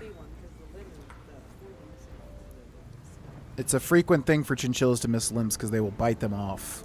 No, it's not that they. I'm a chinchilla expert. Yeah, I am. His mom. They do stupid rodent things to each other. Yeah, they do stupid things, basically. I was at PetSmart with him one day, and some guy's like, "Oh, his mom bit it off, right?" And I was like, "Yeah. How'd you know that?" He was like, "Oh, I used to raise gerbils. They did that all the time." Yeah, rodents do horrible stuff to each other. They really are brutal. They're literally like, "Oh, you're weak. I'll eat you." Is that the CEO of Chilla's Art? This is him. Yeah, this is the guy that made the last. What was it called? The last shift or whatever. Right. The late shift. Convenience store, whatever the fuck. Okay, I'm gonna go to the bathroom, folks. We'll be back and we'll catch up with the chat. Thank you for watching, BRB.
Alright, what up, everybody? Hello, hello. Let's catch up with the chat before we jump back in after that successful battle, which is, yeah. It's weird, because, like, I think a lot of people get there at that time, but the game basically tells you, hey, this is going to be really difficult. You should run away, but it's like, I'm not going to run away. What the hell? I need to beat this, so it's done, you know? But we did it. We did it. Ooh. I think they have to be next to each other, the enemies, for sweeping attack, not in a circle around you. What the hell is the point of that attack, then? Okay, so they have to be, like, within the... That's so... Okay, well, we gotta switch that out, then, because that's not what I thought it would be. Rage against the machine. What now? Wah, wah. Can't stand it. I know you planned it. I will set straight this water gate. I can't stand it. Rage gives you an extra attacks. Okay, but the frenzy is our rage, because we took the subclass that changed rage to the frenzy or whatever, right? Because, yeah, I just don't know how barbarians work, really. Sub Desu, welcome in. Hope it was a good work day. Are we under level? I don't know. Like I said, I would imagine most people get there at that level, but it might just be the game's way to introduce, like, hey, some fights are going to be too tough. You should run away. But, you know, there's always a way. With a game like this open-ended, there's always a way. With Skyrim, there's always a way. There's always a tool you can use or something to get out of it, typically. I know people here are paying to watch you here, so shouldn't need it, but I'm down to mod here as well. Yeah, I mean, I just was... Yeah, I didn't really consider it, because... New channel and everything. Only our 4th stream ever. Yeah. But, obviously, yeah, anybody that wants to mod, I mean, especially if you're already a mod, of course, on the other channels. Yeah, just let me know. I mean, yeah, we should be fine in terms of trolls or whatever. We're already fine, typically. We don't... Those are never really that big of a problem or anything, but... Yeah, obviously, if you are already a moderator, just let me know if you want to be a mod here as well, but I don't want to put any pressure on anybody, of course. So I will make you a mod, Mr. Desu. You are now a mod. You can just heal a down person, and that will bring them back. Oh. Okay, so you can bonus action healing word and then use your action. Well, I wish I knew that. But oh well. Shart was low-key the MVP of my first playthrough, really. Yeah, Shart seems the most benign. But, I mean, obviously there's so many things you can do, like hold person. But they've just been getting so many saves against all my stuff. Lately, especially. Spirit Guard? You talking about the spiritual weapons, or is that something else? Cutest creatures I've ever seen. I know, they're like, it sucks because they're like forbidden cute creatures. They're so fluffy, so cute, and they hate being touched. At least the 3 that we had and have. They hate being touched. They just like try to hobble away from you. It's like, you're so cute. Don't you understand you're supposed to be pet? Chinchillas are the softest thing I've ever touched on the planet. They're so soft you almost can't even tell you're touching anything. Incredibly soft, which I'm sure is why chinchilla fur is a thing. Like coats. I don't know if that's still a thing or not. But, yeah, incredibly soft. Yo, what's up, Jake Packard? Welcome in. Happy New Year to you as well. It's all good. In this content creation realm, you know, we're all doing stuff. Can't talk every day. They'll have a red outline if they're in the area of the attack. So they have to literally be touching each other to hit them with the sweeping attack. Sweeping what's in front. Yeah, you're doing a cleave. I thought it was like a literal spinning attack. Okay. That's probably too overpowered, I guess. Always down to mod if you ever need another. Sure, why not? You're a mod as well. Bada bing, bada boom. We'll probably stick with 2 mods for now. If any mods on the other stuff want to be a mod, just let me know, and I'll mod you too. But outside of that, yeah, 2 mods is probably fine. Like I said, I don't even think we're not gonna, you know. I would be very surprised if someone rose a stink here. You know what I mean? But it's all good. All right. So we successfully defeated Anders and company, which I remember being a tough fight, and it was a tough fight this time too. Although if our cloud of daggers had persisted, with Tyr still being up, it would have been way easier. But they were smart. They cut him down to size. Okay. Tear this place apart? I don't know if I want you to do that. Jump up again. Join the stream. Tear this place apart. Zariel's gotta stop fucking with me, you know? I'm done with it. I'm done with her. I'm free. I'm free.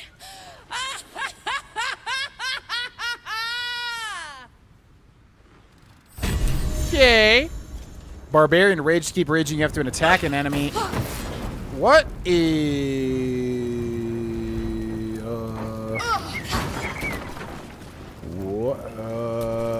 Stop! What is happening? Oh, she's literally tearing the place apart. Later. What is going... There's so many things. Karlach used main hand attack on Candle. Okay, okay. Listen, when I said tear the place apart... Oh my god. There's so many things happening right now. Okay, I'm gonna use both of my short rests. I don't even know what's... Everyone's like just on fire. Oh my god. Alright, chill.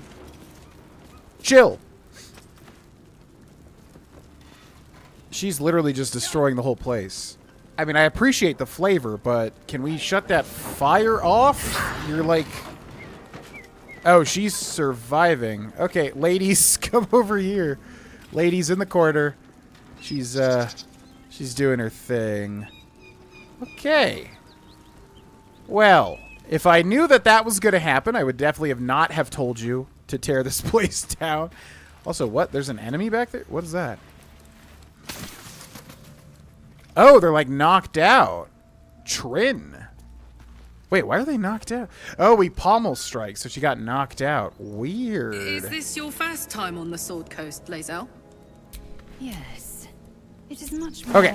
So much stuff happening right now. We got Anders, the big boy. He has a log sword. He has got scale mail. What's the deal with scale mail? You'll never want to leave. Medium armor. Yeah, okay, we'll take that. And he's got the Sword of Justice.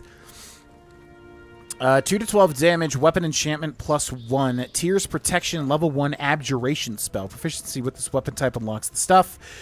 Not proficient with martial weapons or great swords, but unique weapon there. Okay. And then we've got Trin, who I think we literally just kill. You can actually talk to these people, I think. But I don't care about that. She dies. Goodbye, Trin. Brutal. Okay, and we loot Trin, who's got leather armor and a dagger. Then we go over here and we loot Refugee. What happened here? Carrot. What was this person called? Cyril.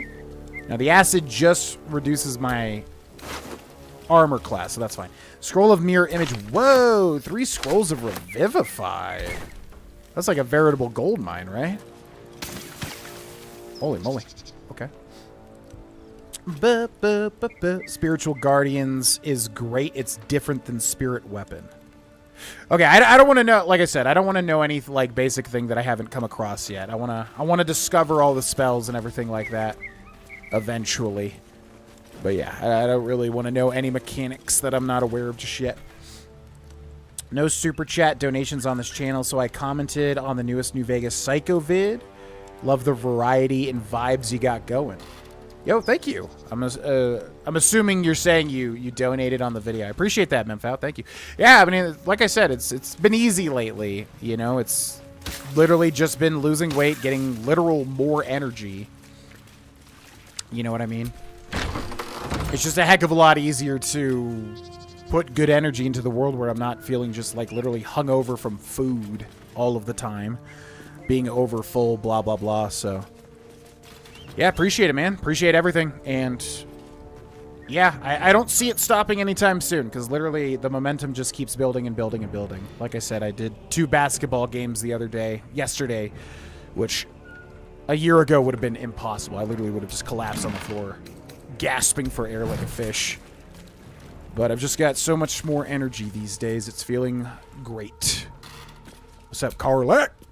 Felt good No, you're letting good. off a little steam after facing off with those Ignots. Ignots? Granted, the fire lasted a little longer than it should. Yeah, no, you're good. I just want to, for this game, there's so many like intricate spells and all sorts of cool stuff, and I want to discover it and go, oh, that's what, oh, cool. You know, I don't want to just, I really don't want to know anything about this game that I have not encountered yet, basically. But it's all good. Just want to let that be known. Literally chill, yeah. I like that encounter, but it's so dangerous given like the surface, mechanics and everything. Each pommel strike only knocks out, but I think they'll wake up. Better to kill them when they're down. Yeah. Oh yeah, I appreciate it. Yeah, I just wasn't sure. I didn't want to assume, Memphal. I appreciate it. I'll check it out after the stream. Thank you very much. Yeah, this channel's not monetized, but actually, it's going really fast. The only thing is the subscriber count.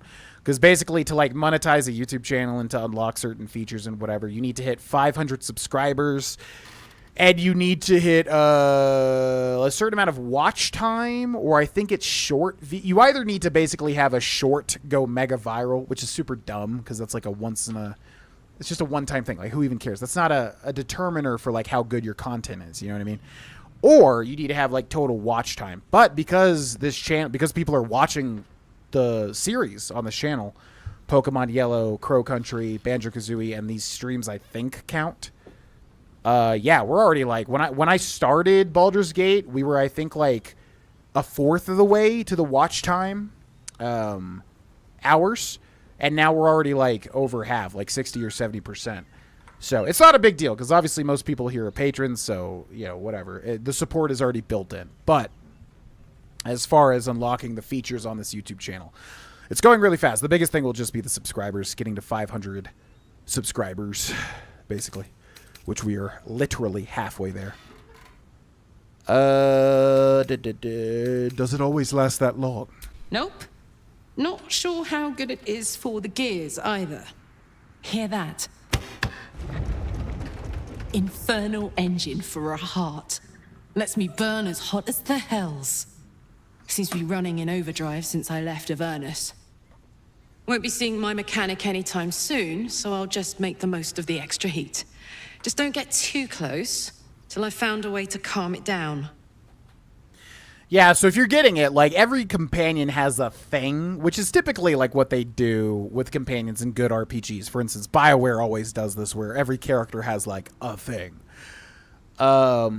So yeah, every character in this game so far has a thing, and Karlach has an infernal engine. I don't know exactly how this goes, but she's got a literal infernal engine in her body that like causes her to like heat up and do more damage or whatever the heck. So it's very weird, and I'm really curious how her story ends up, you know? What does the engine allow you to do? Burn, baby. As hot as I can tolerate. Makes me a beast in battle. Hardly remember what I was like before it. But it's a bit early in the game to be getting into tragic backstories. Let's save the Scar show for later, after we've worked up an appetite for tragedy. Meanwhile, I'll need to find someone who can tune up my engine sooner rather than later. Believe me when I say this thing is hot. Yeah, it is. The first time I faced down those paladins, they let slip there was an infernal mechanic in the area. A tiefling. He might be able to stabilize things, if I can find him.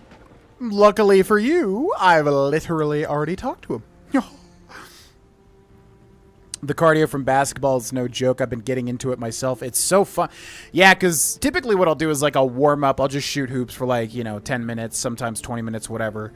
And it's tons of fun just increasing that skill of sinking the hoops, but also just running around, increasing the cardio, whatever. But I'll typically, because my gym is very busy, I'll typically get asked to join a game. The problem is I don't ever have time, because like if I join a game, then that eats into the workout time, which I schedule so I can do other stuff, blah, blah, blah. But this last time I was like, all right, screw it. I'm just going to join the game. Yeah, why not? I've been practicing this whole time. Let's actually do it. And then it was actually super fun. Like, I really want to do that more, but it's going to be challenging unless I just get into like a group of people and then I know when they're doing it. But yeah, it just eats up too much time in the day typically, but it was so much fun. And I played way better than I thought I would, because I used to play a lot of basketball when I was younger, and I sucked. But I always sucked when I was younger, like sports. I was really bad. But now I feel like I have the patience, the mental patience to actually, like, not overthink right? Like going up for a layup or shooting a basket, whatever. I'm not overthinking in the moment. Whereas a kid, I would always, oh, I'm gonna ruin it, I'm gonna ruin it, you know, sort of thing. But it was a heck of a lot of fun. Yeah, I want to do more of it. It's just tricky with the timing. Wonder if they meant Damon, a tiefling weaponsmith. A weaponsmith, huh? Not sure if he's the guy, but I'd love to find out. A tune-up would do this rusty heart a world of good. A tune-up, my lord. I like a tune-up, I would. Okay, so luckily we got through that, because, yeah, that is a challenging fight, like I said, to the point where they almost are telling you to run away, but I don't know if you're just supposed to come here later or what. But we did it, and we're up to full health thanks to the short rest as well, and now we want to look in here. What do we got? Road, dust, gray clothes, old floppy hat, potato ×5. Those would be good to get. How do I grab the potato time? Where are these? Camera? Get down, fear, please. Where are the potatoes? I can't see where these dang old potatoes are. They're like right up here. Oh, wait. There we go. Pick up. Picked up 5 potato. Beautiful. Old floppy hat. We got a baguette. We'll take the baguette. Burlap sacks. That's whatever. Then we got the soul coin out here. So, yeah, I think we take Karlach to the infernal... What was it? An infernal mechanic, I think is what it's called. Household prayer. Lavender to light, Saluna to guide, Kelimvor to judge, and passage provide.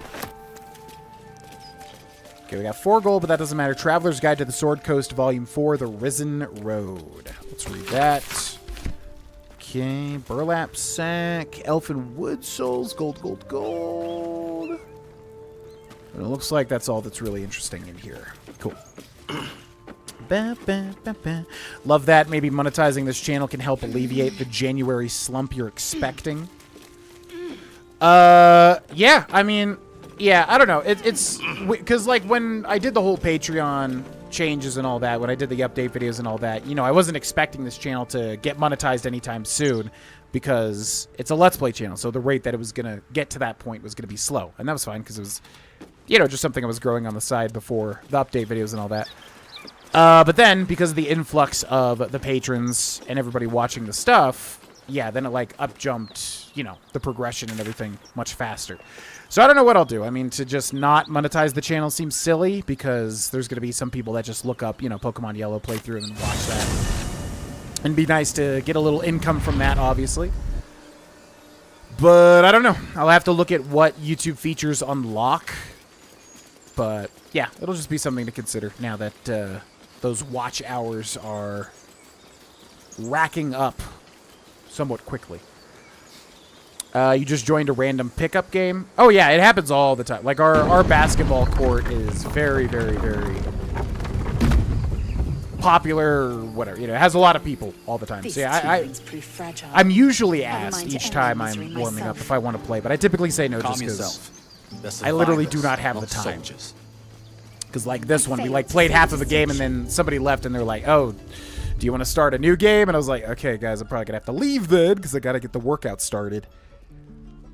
But stuck with it, and it was tons of fun. But, yeah, everyone's, like, so much better, because they know how to actually, like, play the pickup games and everything. So, I got to get used to that. But I was thinking some baskets. A guy was like, this new guy's could actually make shots. And I was like, yeah. But I'm not that good. It's definitely going to take a lot of practice to, like, roll with everybody, basically. Okay, so this guy's the Infernal Mechanique.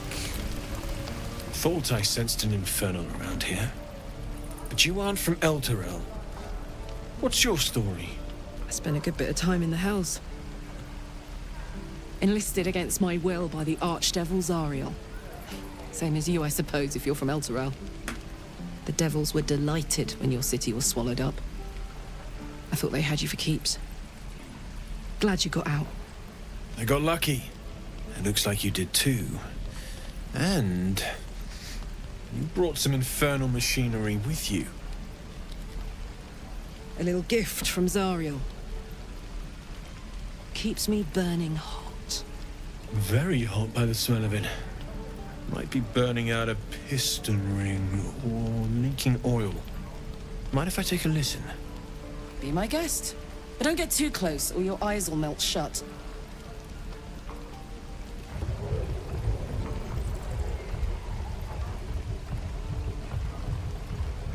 Phew! You really are burning up.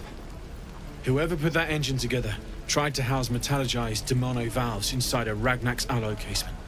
Very risky. That's what I would have said. I might be able to help. But I'd need infernal iron. And a prayer that my hammer will survive the work. That thing isn't meant to operate outside of Ernest. I'm not sure how much longer it'll keep running the way it's going. Will you be able to turn down the temperature a little? Worried I'm gonna go in for a handshake and singe someone's arm off one of these days. I'd worry about surviving the night first. But help one, help both. If we can cool you off, it'll stabilize your engine and allow you to touch whomever you please. Yeah, I always thought this was so weird, because it's like, it's machinery, but it's got to be matte, because like, what the heck does putting in pistons and whatever in somebody's body do? There's got to be, you know, there's obviously some infernal, magical machinery, but it's machinery. It has like pistons and oil and everything. But we need infernal iron, which I think the first time I did this, I literally already had it, but I have no idea where I found it. Where should we look for infernal iron? I've sensed some during our travels. It has a pull to it. Absolutely magnetic, once you know what you're looking for. I can show you where I'd look. Yeah, show me where you'd look. The heck? I'd be so intimidated to just jump in. That's awesome. Yeah, I mean, it's... I knew it would be fun. I don't know. Yeah, the gym that I go to, like, everyone's really cool. The gym atmosphere in general, just going to any gym, unless you have some, I don't know, toxic gym or something. Everyone's in it. Yeah, everyone's there for self-improvement. Everybody's generally, obviously, a decent human being, whatever. So, I kind of knew it would be like that. You know, people just... I asked a lot of questions because it's been so long since I've played any sort of, like, basketball, you know, little game or whatever, an actual pickup game, or, like, horror. Because I played 21 the day before. The workout before, we were doing 21. And I just asking a lot of questions because I'm like, I literally don't know how to do this, so... You just gotta not be scared to ask questions and practice, ultimately. We'll keep our eyes open for some iron. Meanwhile, I've still got plenty of weapons and armor in stock if you're looking to load up. I think we're good. Also, I did not say that I wanted to look at your stock. I like how you just thrust me into your shop menu. But it would be good to clean up our inventory a little bit. He's got 521 gold, and I don't really know what we had. Oh, yeah, we took off our bicorn. Gosh dang it. I want to wear this thing. But it doesn't have any enchantments. Okay, so silver necklace we will sell. And then do we really have anything else? Any detritus? We've got a bottle. Bottled tentacles. Yum.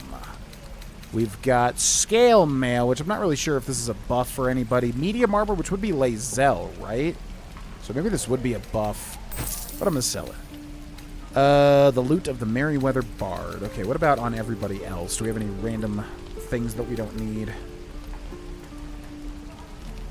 Nope, not really.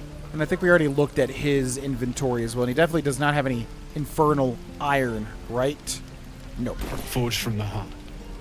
Why did he say he would show me where he would look? Why did he say he would tell me where he would look and then he didn't tell me? That was weird. Alright, so we got Miss Karlach. Oh, he did show me. Oh, this is... Okay, I think I know what this is. Then what's over here? Defeat the goblins. Okay. So yeah, there we can find Karlach's infernal iron. Now the thing is, if you're paying attention, obviously Karlach and Will don't like each other because Will wants to kill Karlach. So the question becomes, what happens if we go back to camp and Will and Karlach see each other? Well, let's see. I think. Unless they just don't care. Aren't Will and Karlach both here right now? Bow, bow, bow. Yeah, there's Will. Do they just not care? Yo, there's your mortal enemy. Right over here. Okay. I thought something would happen. Alright, fine. I'll just leave camp then. Whatever. Please, have mercy. Somebody just shouted, please have mercy. I have no idea who that was. Do you know how to ice skate? I used to play hockey. It's good low impact cardio to go open skate. I have ice skated before. I feel like if I did it again, it's kind of like roller skating. It's like, you know, you would kind of have muscle memory a bit. I did used to go a decent amount as a kid because I think my sister did. Did she do ice skating? I don't remember that. But yeah, she must have been doing ice skating. Yeah, we went decently frequently to like ice skate back in Florida when I was younger. So yeah, it's like a muscle memory thing. I think I would know how to still do it. There is a rink nearby, I think, but it has been quite a while since I have ice skated. Bum, bum. All right, ladies and gentlemen, I think that'll be a good place to end. We've got a lot ahead of us here because there's basically 3 major areas we can kind of choose which to do. The swamp, I will say, is like insane. The swamp is nuts. We'll try to get to the swamp in the next stream because there's some crazy stuff going on there. It's very, very, very interesting. And I think it'll be good for us to go there next too. So that'll be today's stream. Thank you so very much for watching. Yeah, friendly reminder, the schedule is posted in the Discord now, thanks to Spirit's suggestion. But we're going to be streaming every Tuesday and Friday here on this YouTube channel. Around 4 p.m. Mountain Time, I'm going to shoot to start. We might go a little bit earlier depending on the day.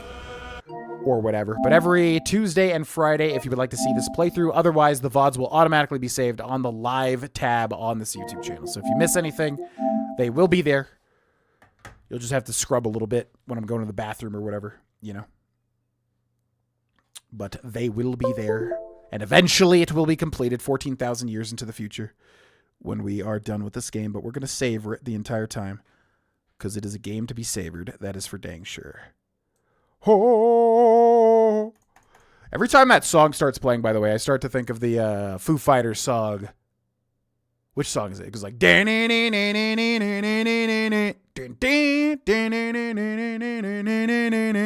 always reminds me of that song every time. Whew. Thanks for watching RPS, Low Country, Grace, Spirit, Chickwood. Everybody for watching. Thank you, thank you. Yeah, fun game, fun times. So yeah, main channel, youtube.com/Grovana, Mondays, Thursdays, 4 p.m. Mountain Time. This channel, Tuesdays, Fridays, 4 p.m. Mountain Time. That's just to split it up, you know, do a little bit of a variety of stuff. So yeah, have a wonderful weekend. We're probably going to try to get out and do something this weekend. It's been a while, especially with the holidays. We want to get out of the house and go on a little adventure or something. So that's probably what we'll be doing. If I do have time, bonus streams are always on the table. So just keep an eye out, especially for the Discord and stuff. And Lauren says goodbye as well. He's got the sads. The sads? He looks so sad in his cage. Aww. I spent time with him while you were streaming, and then I came back upstairs after putting him away, and he was so sad. They just kind of look sad in general. They do. Of course I had to take him back out. Yo. All right, ladies and gentlemen, thanks so much for watching. I'll see you, yeah, keep an eye out for bonus streams. Discord's the best way to do it. I'll post the, hopefully this works. Should pop up with a Discord link if you're not a part of the Discord, but just keep an eye out for, you know, announcements or the Twitter. It'll let you know if we do a bonus stream. Otherwise, Tuesday night here and Monday night on the main channel for more Fallout New Vegas. All right, everybody, have a good night. Bye. Bye.